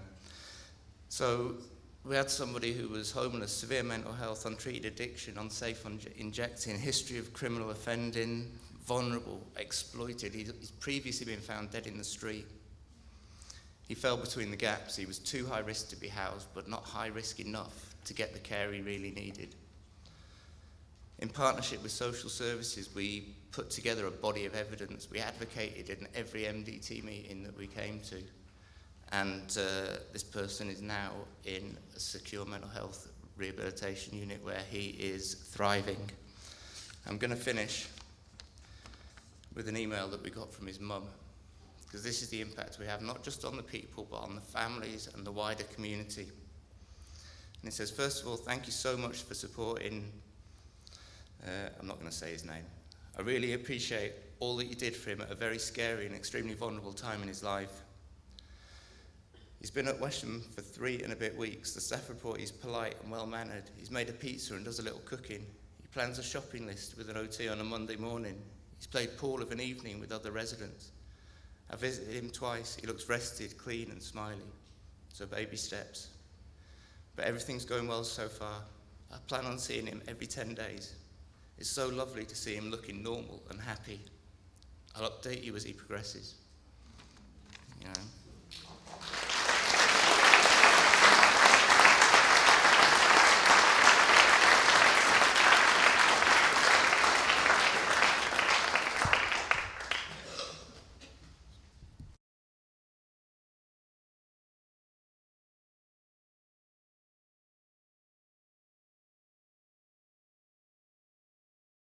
Well, absolutely inspirational, I think, what we've just heard there. I think Kerry mentioned imposter syndrome. I think we've all got imposter syndrome, to be honest. You're not the only one, don't worry. Can I just say, though, I think we need a big round of applause to Mike, Nikki, Kevin, Richard, and Kerry.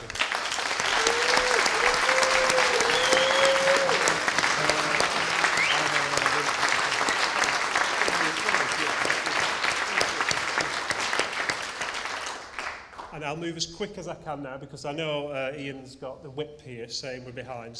But I do want to say, I mean, lived experience, 100%. It seems obvious, but I don't know how it's taken us so long to get this point where everybody's realising that it is that obvious. So I think, we know it's the way forward.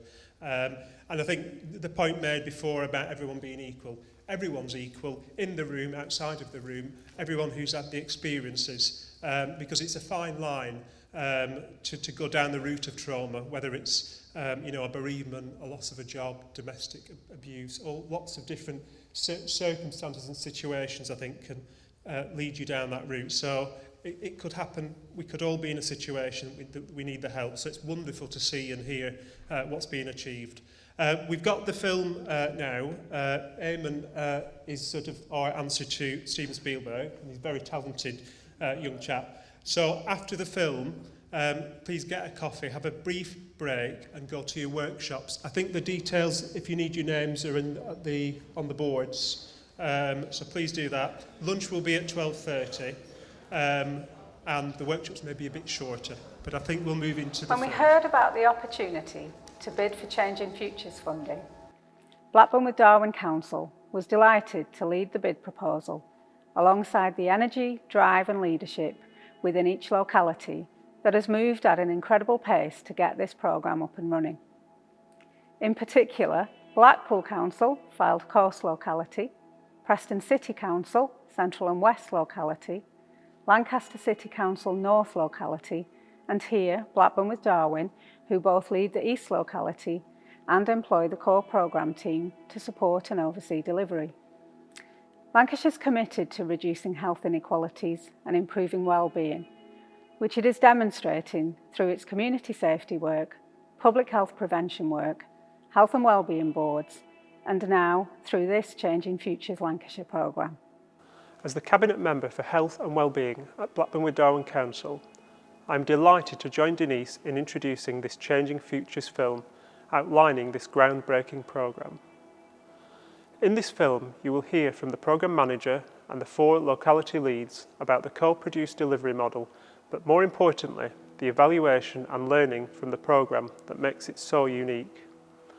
The client testimonies and the images of the brilliant Changing Futures staff carrying out their work in the first year gives us a great platform to build more success upon. There are so many people involved in this programme, and thank you all for your ongoing commitment to it. Changing Futures Lancashire is here, now fully operational across the whole county, with an ambition to help over 1,200 people experiencing multiple disadvantage here in Lancashire. Lancashire was one of 15 areas to be awarded funding and received £6.5 million to deliver Changing Futures Lancashire until March 2024, with Blackburn with Darwen as the lead local authority. The Changing Futures programme nationally is a £64 million joint initiative by the Department for Levelling Up, Housing and Communities and the National Lottery Community Fund, the largest funder of community activity in the UK. The fund is for local organisations to work in partnership to better support those who experience multiple disadvantage, including homelessness, substance misuse, poor mental health, domestic abuse and contact with the criminal justice system. People in this situation are amongst the most vulnerable in our communities, often with past experiences of trauma. They find that getting coordinated support from local services can be difficult, and this can lead to greater risk of homelessness, ill health and increased contact with the criminal justice system.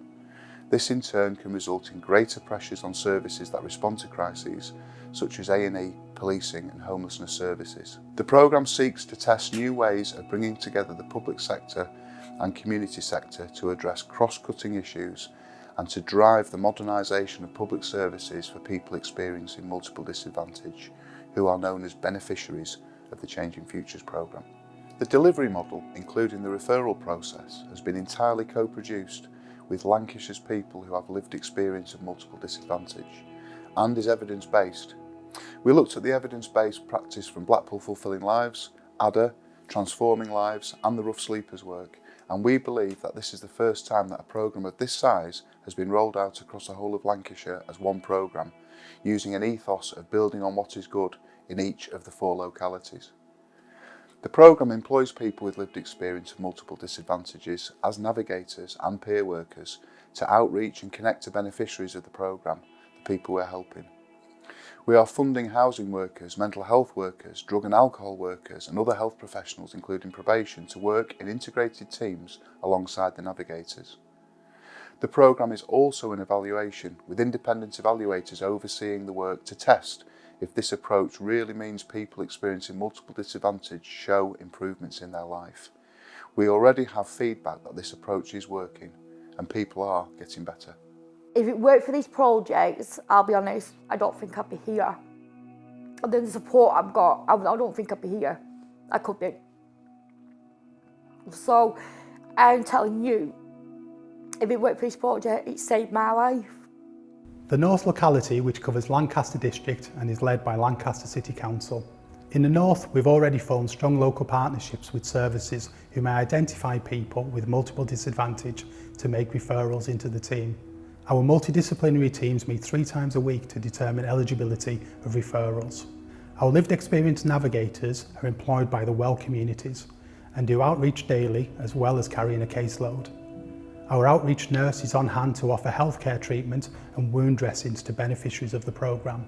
Our main activity is in the most deprived neighbourhoods. The navigator model allows us to spend time with people experiencing multiple disadvantage to try and restore their trust in people and that accessing services may work for them this time. It's an entirely person-centred way of working, and we can get that specialist help in a more timely way due to the Changing Futures funded integrated teams. We started helping beneficiaries in March 2022, and 3 months later we are connected to dozens of people and counting from Lancaster District. We have never had a programme like this up here before, so the opportunity to help people in this way is really welcome. The East locality is the biggest, consisting of Blackburn with Darwen, Burnley, Hyndburn, Pendle, Rosendale and the Ribble Valley councils, with Blackburn with Darwen as the lead for the locality. The East locality was the first to get mobilised, and we started helping people in January 2022. We're now working with over 100 people who are known as our beneficiaries. Alongside the team of navigators who are employed by Red Rose Recovery, we also have specialist workers for minority communities, are working with the local council for voluntary services, housing workers and drug workers, mental health workers, health outreach nurses, and domestic violence support programmes. We also have strong links with probation, who are part of our integrated team.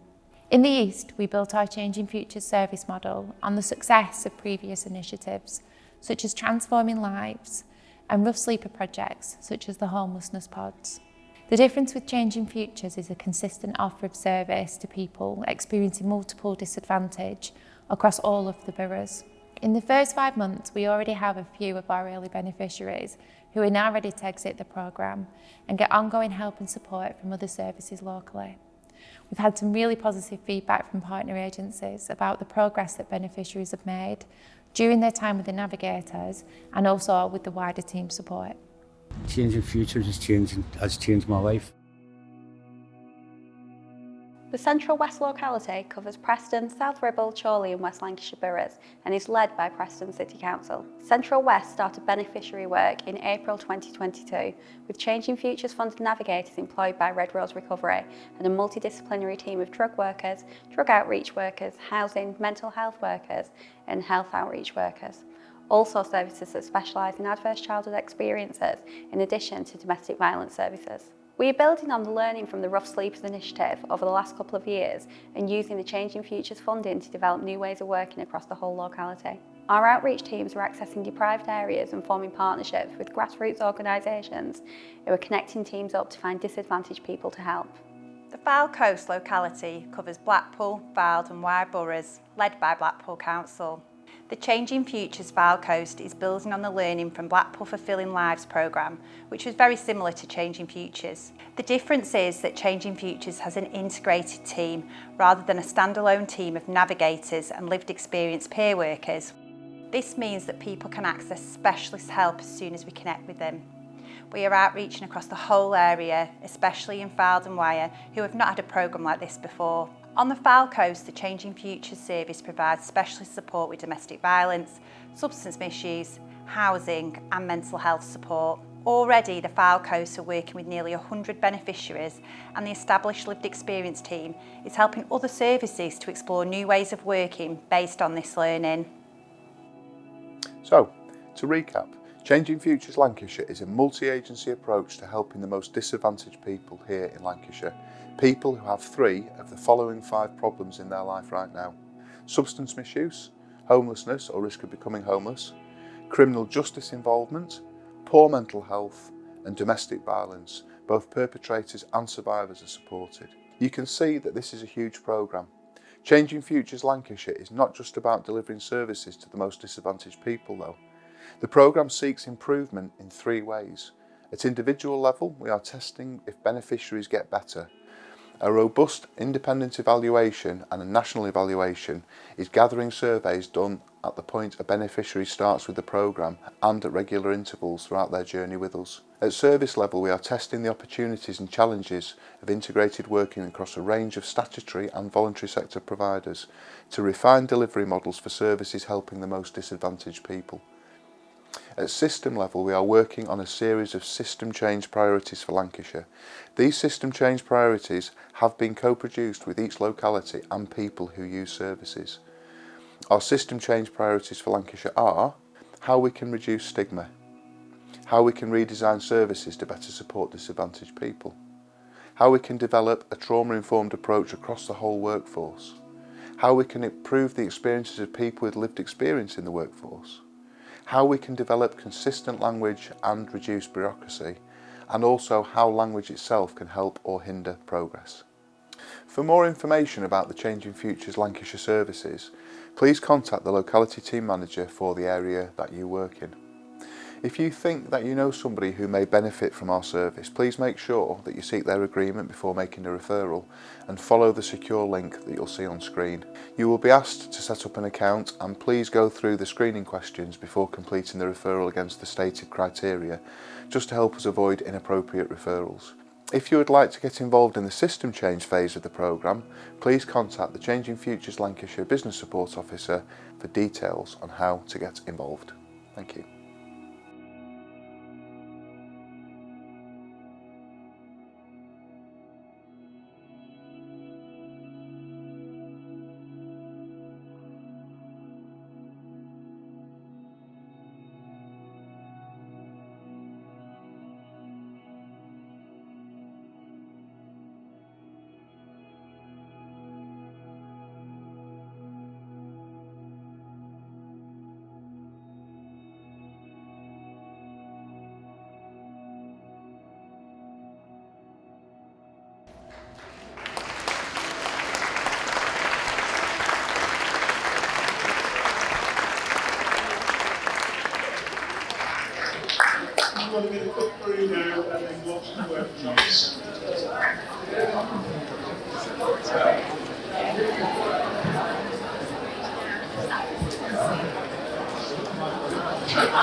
So, welcome back, everybody.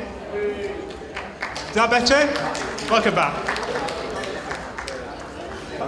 Hope everyone's had an enjoyable lunch and a nice break as well.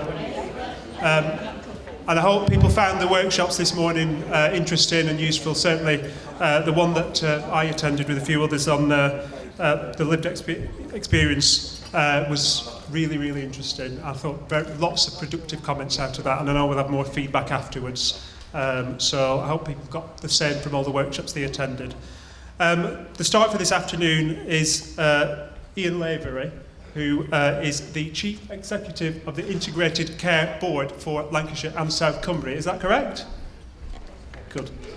Get to grips with all the titles of all the new positions, because we've had that many changes over the last few months. So I met Ian about 2 weeks ago, and I know Ian's got massive commitment to the area and to the work that we're doing. So I think with that, I'd like to hand over to Ian. Kevin even. Kevin.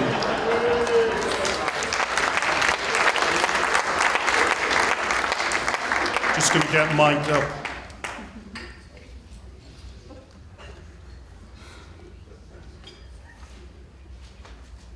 Good afternoon, everyone. I feel a bit intimidated after that superb series of songs. Look, I'm just a quiet boy from the back streets of Newcastle upon Tyne. Like Blackburn, one of the foundations of the Industrial Revolution. Long history stretching back to the Romans, was the centre of English Christianity. But like Blackburn and other northern towns, football is the real religion. So I carry the burden of supporting Newcastle United Football Club, an old club with an illustrious history, one of the largest followings in world sport, but haven't won a domestic trophy in 66 years. So being a Newcastle supporter, you have to be the eternal optimist. It's the only way you can cope with regular failure and occasionally grasping defeat from the jaws of victory. So you have to be able to cope with adversity. So in such times, I turn to the fine words of Rudyard Kipling and his epic poem, If. And I'm just going to read the first verse and the final verse, if that's okay. So it begins, if you can keep your head when all about you are losing theirs and blaming it on you, if you can trust yourself when all men doubt you, but make allowance for their doubting too, if you can wait and not be tired by waiting or being lied about, don't deal in lies, or being hated, don't give way to hating, and yet don't look too good, nor talk too wise. And it ends, if you can talk with crowds and keep your virtue, or walk with kings nor lose the common touch, if neither foes nor loving friends can hurt you, if all men count with you, but none too much, if you can fill the unforgiving minute with 60 seconds worth of distance run, yours is the earth and everything that's in it, and, which is more, you'll be a man, my son. Now, those words were written by Kipling in the early 1900s about a British soldier in South Africa called Captain Jameson, who led his troops to defeat in a battle in the Boer War. And Kipling was describing the qualities needed to come to terms with that defeat, to move on, and ultimately to triumph. And the qualities needed in South Africa in 1895 are just as relevant today in 2022, how we need to think big to level up. It's all about dreaming and being ambitious, but always keeping your feet firmly on the ground, dealing with each crisis and moving on, never giving up, even when you lose a key battle, and being patient, because eventually you will succeed. So at the Integrated Care Board, we're a new organisation born in the middle of a pandemic at a time when the government had run out of money, at least I thought they had until last Friday. It's far from ideal. It's not the great time really to undertake such a big reform, but it is what it is.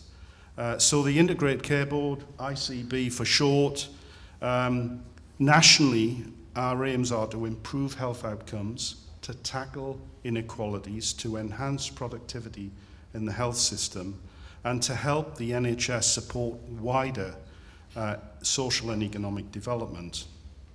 So it's quite a significant shift in thinking from what we've been doing for, frankly, the last 30 years. We're a statutory organisation, very much part of the NHS family, but we will fail if we only concern ourselves with things within the NHS. We have to look at the whole health and care system, and we have to work with the whole family of health and care organisations, public, private and voluntary, if we want to make a real difference. When I arrived in Lancashire and South Cumbria, I knew that as an experienced chief exec, the first 100 days of your tenure are pretty important. They set the tone for the next 10 years. So I spent a lot of time getting out and about, going to the Health and Wellbeing Board, for example, in Blackburn, talking to staff on the ground, meeting organisations, delivering services on the ground. I know a number of people here today are doing that. And I think it's really important to get under the skin of the system and understand what's really happening and build on the solid foundations that we've got. But the blunt truth is, in many ways as a region in health and care terms, we're not high performing, we're poorly performing. We've got some poor outcomes, we've got widening health inequalities, and we've got poor productivity in our system too. And we're facing some really intractable problems, and I know you guys are far closer to this than me, with a small but significant part of our population with very complex needs. So we desperately need to improve our system's performance. We're doing all of that within the context of pretty tight financial envelope, which health hasn't really had to deal with until now.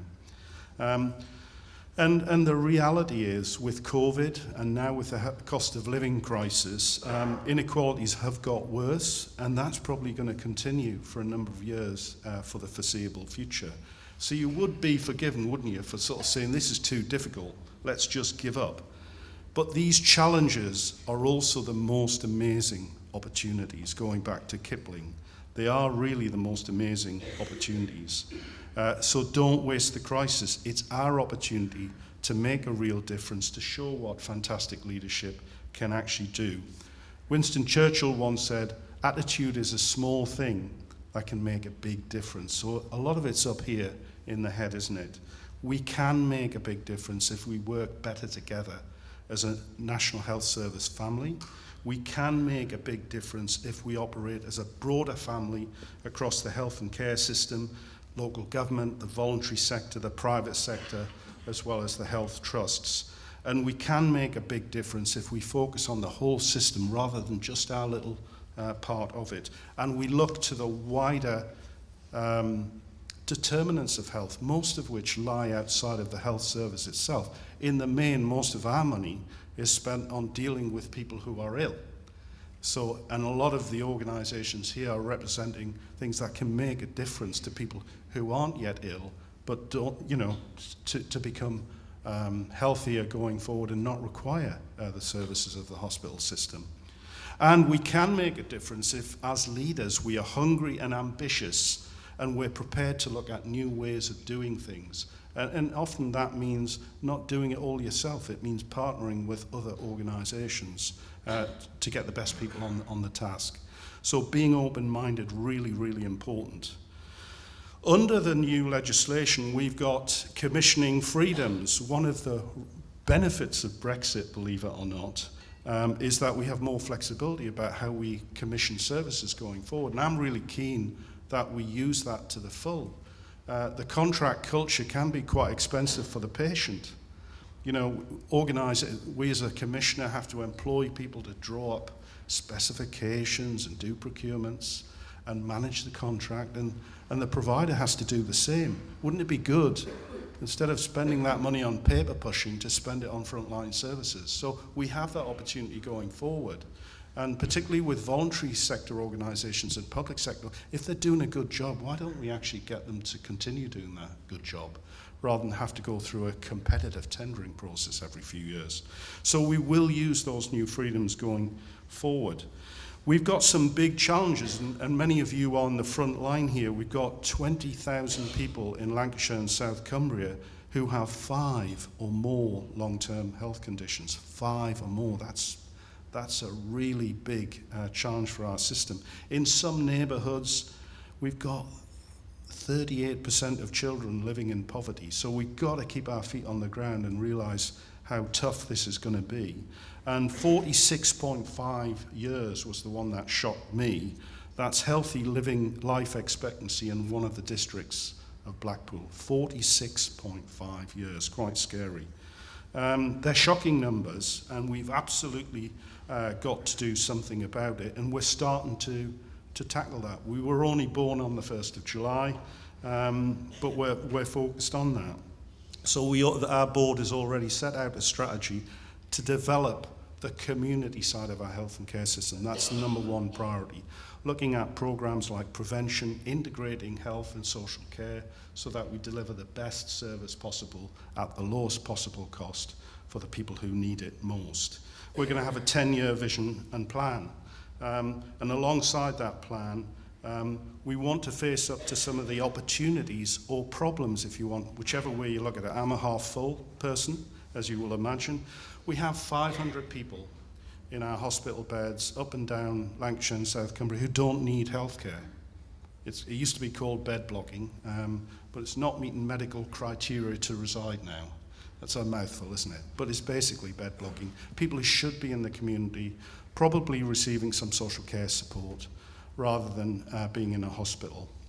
But imagine if we could do something about that. That's about 15% of our hospital beds across the system. It's quite a big efficiency if we can actually deal with that. And it's better for the patient to be in the community, and it's actually cheaper for the ratepayer and the taxpayer too to do that. And it increases the capacity of our hospitals at this difficult time.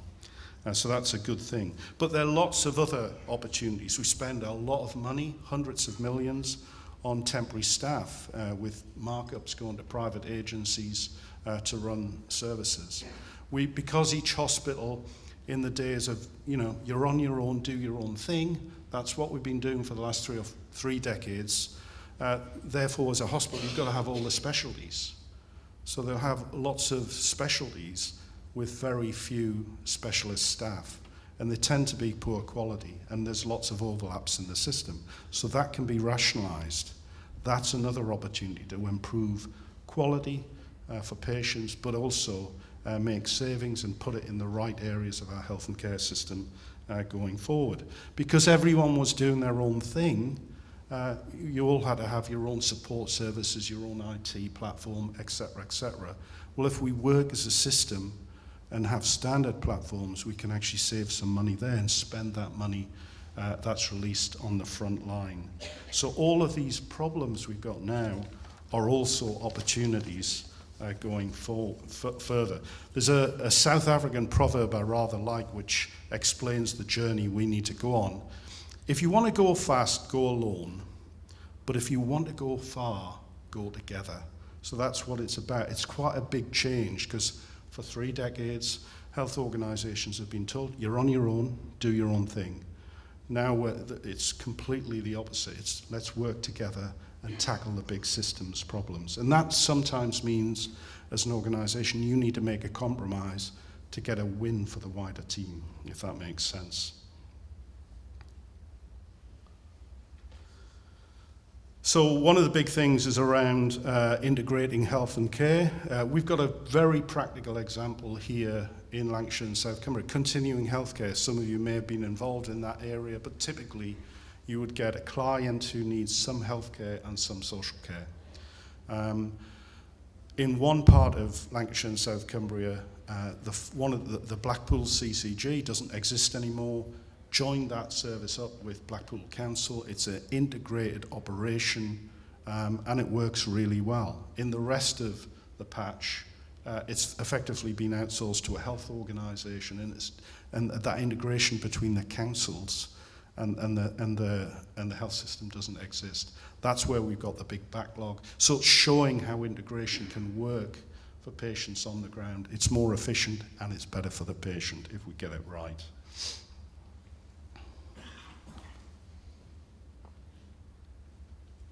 So I think also we've seen some amazing things done over the last couple of years in our health and care system. I mean, if you look at COVID, the NHS really was at its very, very best in some ways. People came together because they needed to and did amazing things. We had some great examples locally here. We've got something called the LAMP, which was the testing centre in Preston with the University of Central Lancashire. They put it together in 3 weeks. It actually ended up being the biggest testing centre in the country. You know, so that was amazing that different parts of the health system with the local authority and with the university came together, and in a matter of weeks they did amazing things. If only we could take those sorts of things that we do in wartime and bring them here into peacetime, because we need it now with all the sort of challenges we're facing. So I think timing is important. You can't do everything at once. And one of the things, I've been in local government, I've been in the private sector, but I came to the health service and we really do have a million priorities. So it's getting used to all of that, and they change each week. But now we've got our A, B, C, D, ambulance, backlog, care, and doctors and dentists. So that's the pretty clear. Anyway, I think it all comes down to good delivery, which is why I'll end with a quote from an American president who genuinely did make America great. He said, "Well done is better than well said." And by the way, that wasn't Donald Trump. It was the one and only George Washington. So thanks for listening. Have a great day for the rest of the conference. I know this morning went well, and I'm sorry I was unable to bring my dulcet tones maybe another time, but thank you very much.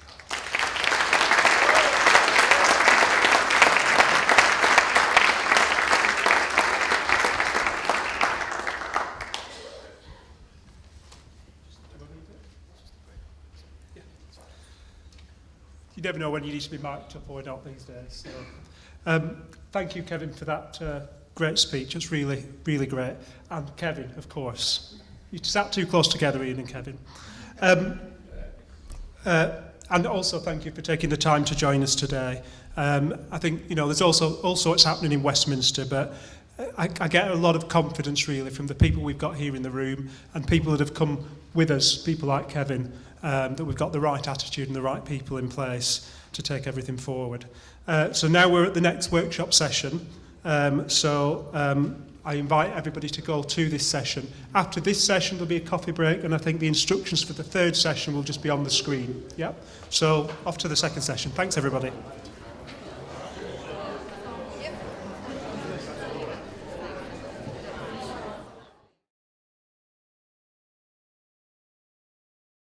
So I think we're ready now to make a start with really the final part of the day. So thanks everyone for your participation in the whole day and in the workshops that we've had this morning and this afternoon. Again, I think lots of really interesting discussions and I think there was some really good feedback I thought that I've heard about having more sort of networking and more of these discussions across different organisations across the whole county. So I think it's been really useful today.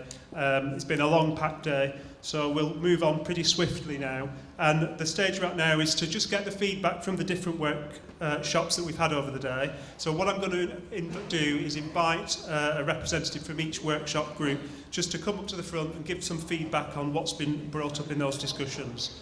So the first one of those is workshop 1, which was how can we universally improve experiences of people with lived experience in the workforce. So I think Stephen was leading this, so I'm going to ask Stephen to come up and give the feedback. Stephen.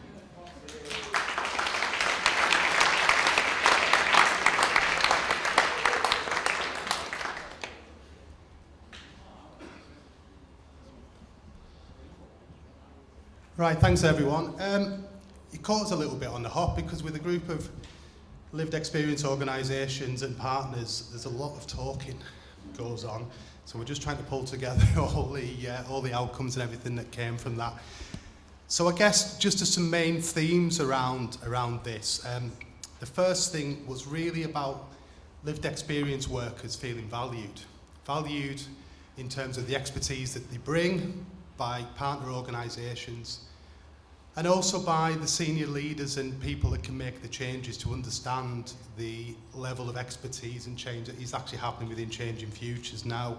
So we're looking at a number of actions about offering opportunities for the promotion of the work that we do. There was a feeling right across all three groups that we maybe didn't promote the success stories wide enough, well enough, and we need to do that in a kind of creative way and make the case for lived experience work across the board. I think there was a feeling about there needs to be some parity in terms of salary, conditions, recognition, right across the lived experience organisations and workers within it.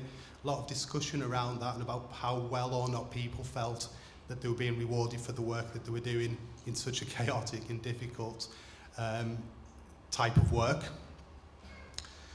I think there was a whole thing about HR processes, which sounds really dry, but actually a lot of people's experience was the difficulties in getting into work because of HR processes that may cause problems in terms of gaps in employment or criminal offences, and there needs to be some work undertaken. There's some really good examples of good practice by the lived experience organisations and a real willingness to share that information wider, which I think will be a starting point for that as well.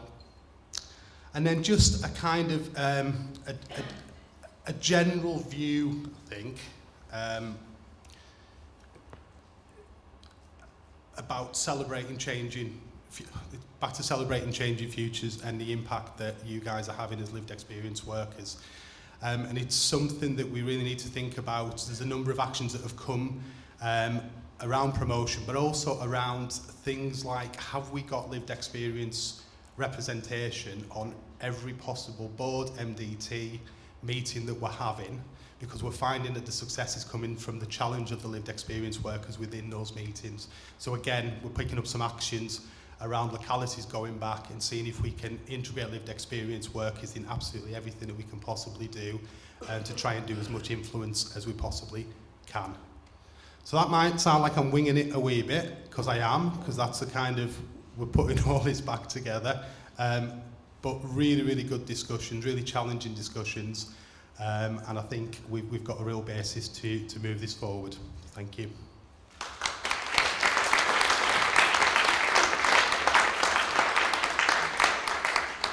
Thanks very much for that, Steve. The second workshop was, how can we ensure greater application of trauma-informed approaches today and tomorrow? And I think, is Natalie going to give the feedback on this one? So do you want to come up to the front?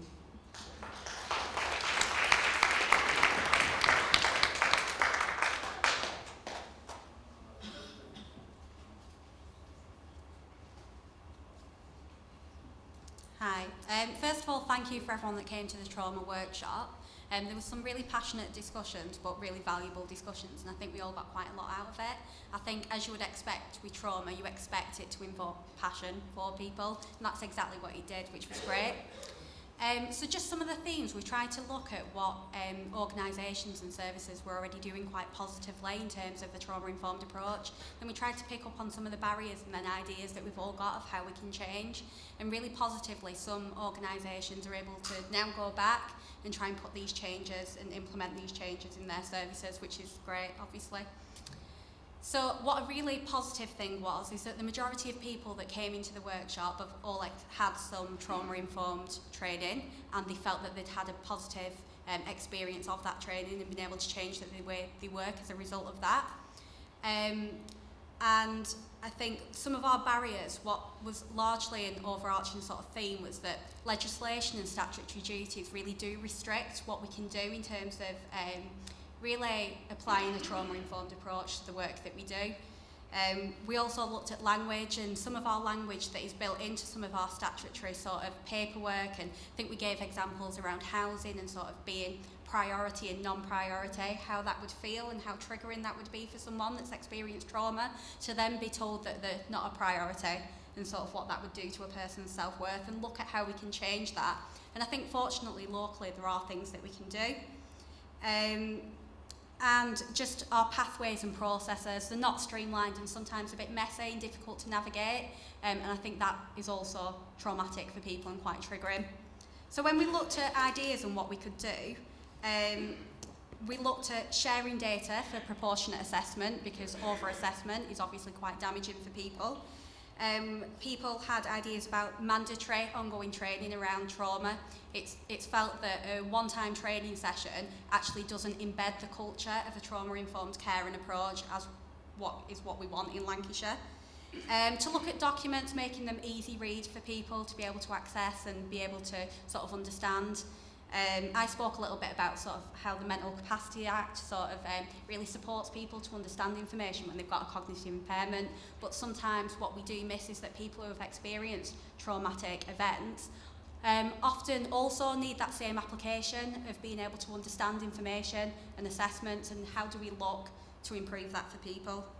And then we spoke about co-producing a framework for working with people who have experienced trauma, and look at, as a system, what can we do to make sure that we're all doing everything that we can, and sort of use that document as guidance for working with people. And all in all, I think the biggest message that we had was just to be human and listen, and that's what we all really should be doing, and that's what we want to continue to do. And that's it, really. Those were the themes.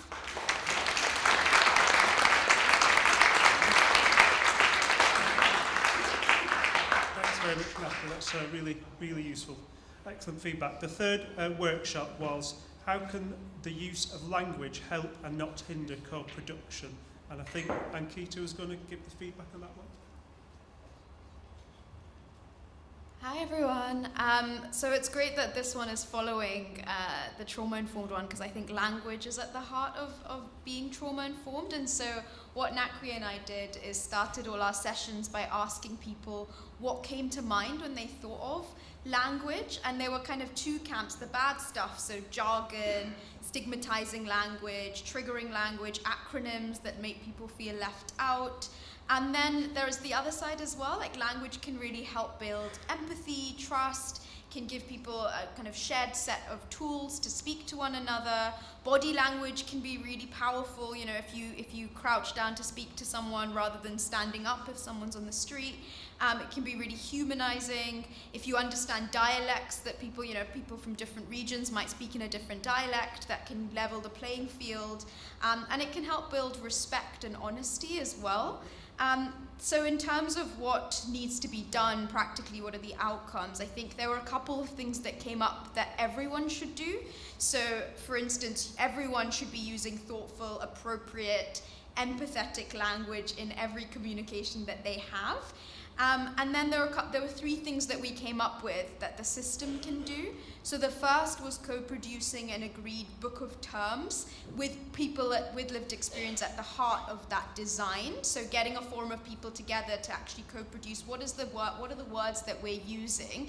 And this isn't, and we had some really good challenge in our last workshop. This isn't always just about trying to go down to the lowest level. It's also about empowering people and learning and promoting learning. So how can we train people to actually understand NHS language and the language of probation as well, and get to a level playing field? So that's the first one.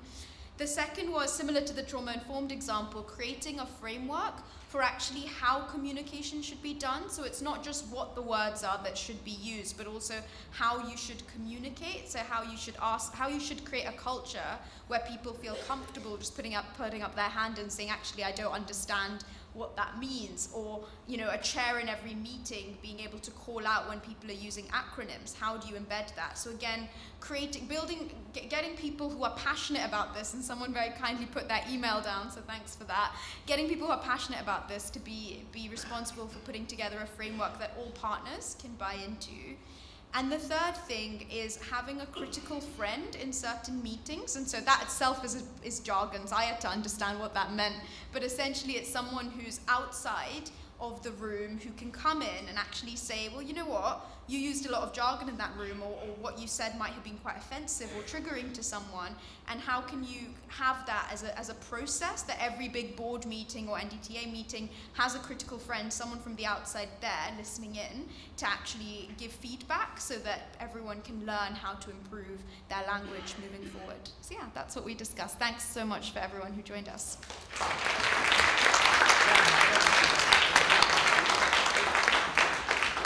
Thanks very much. Yeah, I think as a member of the plain English society. I totally agree with that language should be simplified because it is used to intimidate people, I think, on many occasions, so that's really useful feedback.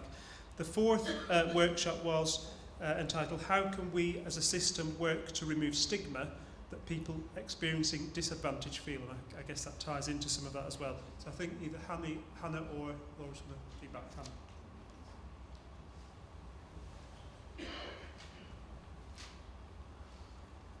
Hi, thanks. Yeah, thanks to everyone who came to the stigma workshops as well. And we've got lots of post-its and big bits of paper and lots of stuff to work through, which I haven't processed at this point in the day.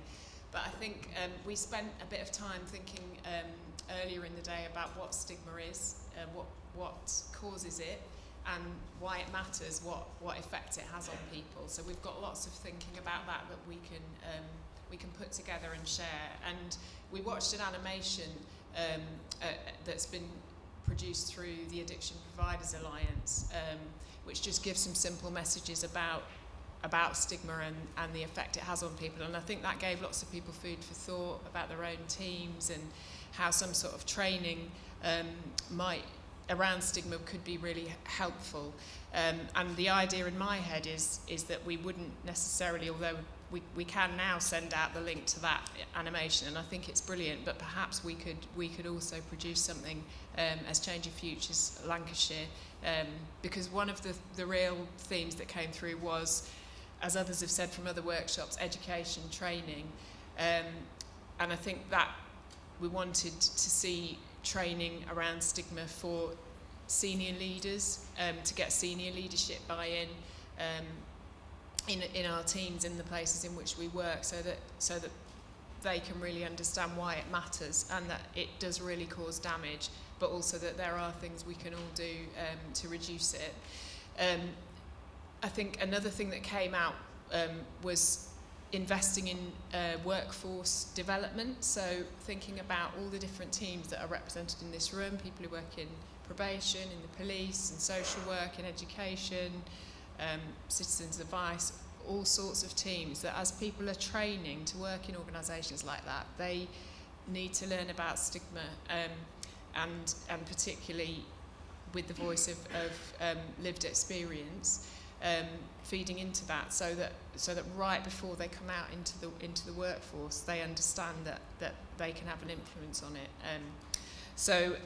And I think probably one of the really big things that came very strongly in the last workshop was that we, as a system, we need to look at the person and not at the problem. So people talked a lot about how when you go to a service, you might have somebody sitting in front of you who doesn't maybe have a lot of time, has looked at a problem list or an old risk assessment. And there are things on that may have been true for a short time, 10, 15 years ago, but they're certainly not true of you as a person now. But yet the stigma of that label or that risk assessment lives on, and then it causes people to be re-traumatised, and it causes work we do with people to be ineffective. So there was something about looking at the way we do risk assessments and problem lists and things like that in services, and loads of other stuff, but I'll stop there for today. Thank you.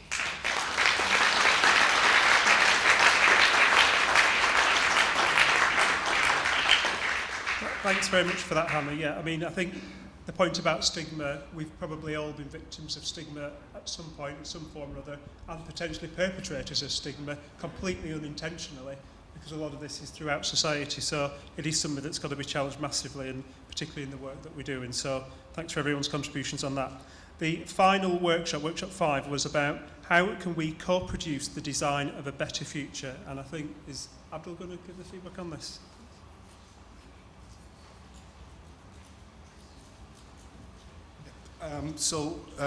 Again, thank you very much to everyone that attended the groups and contributed as well.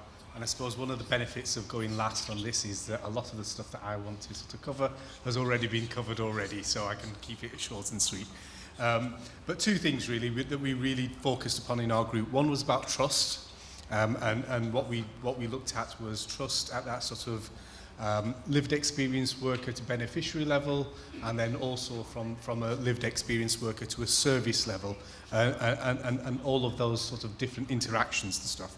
And what we sort of came out with was that if we don't have trust in some of those relationships, it impacts on issues to do with caseloads, to do with information sharing, to do with the issue of multiple assessments that Hannah just sort of looked upon as well. But it also means that we end up creating rigid policies, procedures, structures that we need to overcome. And all of those things need to be looked at in the round to help us with some of those issues of relationships and trust and that as well. And then the second part we looked at was what does a better future look like? And you know, thankfully, there was a consistent picture coming through to say, actually, we've got a better future in the model that we've got with Changing Futures, but how does that then translate to the wider system and you know, what a wider way of looking at it? And within that, there were lessons for the housing sector, about prison release plans, about overall integration, and this concept that we kept coming back to again and again and in each of the groups was about the fact that for adults with unmet needs or adults with disadvantage, what we have is a huge range of services that are available, but none of them are really that well coordinated, and you've got multiple doors to go to try and get a service. And maybe integration means actually we pull some of that together and we look at how that works across all of the different sectors and some of the commissioning funding streams that we've got. So, thank you.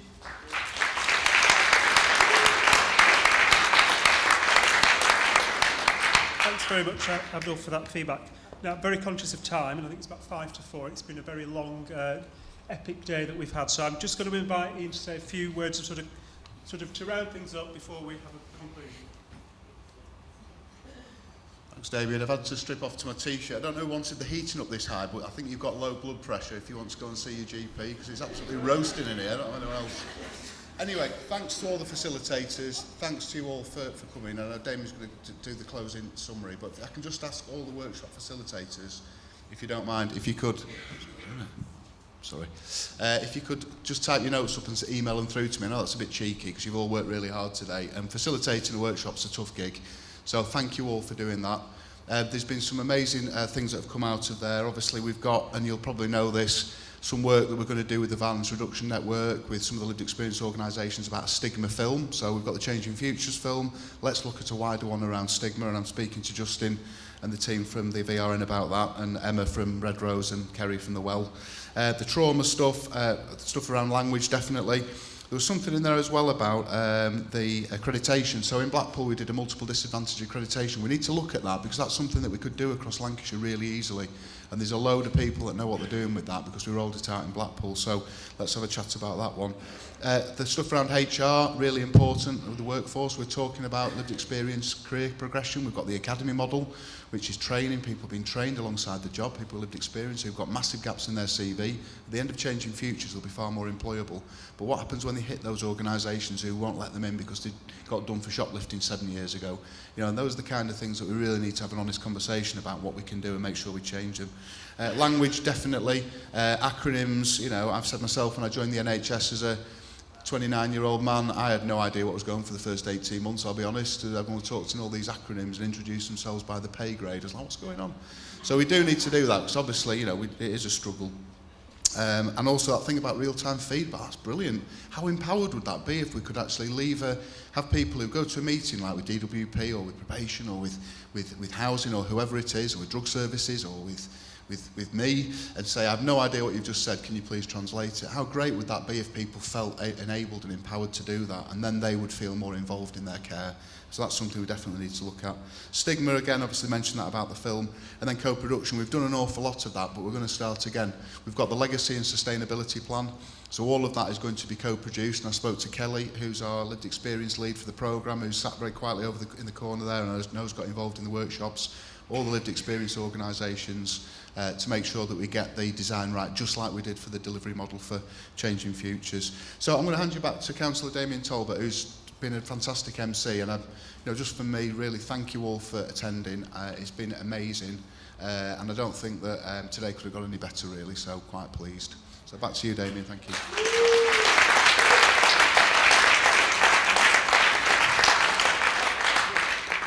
Thanks very much, Ian. And this is the first time I've ever done this, so if it wasn't perfect, I've done my best with it. But it does feel like it's been a really good day and an absolutely fantastic turnout as well. So just a few thank yous, really. I want to thank everyone for attending today.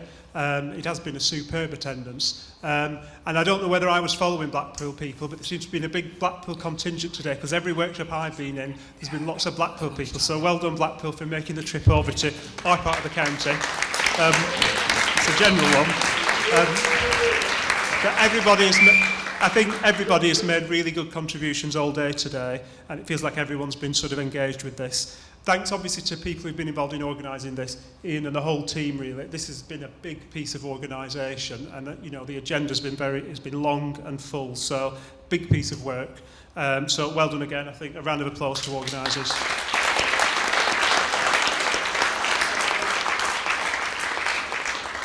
And I think just looking to the future, we know from all the discussions we've had today, we know from the work that you're all doing and everyone who's involved in this, that we've got big issues that we face across the county. We've got all kinds of levels of deprivation across a lot of communities across Lancashire. And it's not one that we're going to solve overnight. It's not one that's going to be easy to solve. No one's going to pretend that there's just a solution just like that.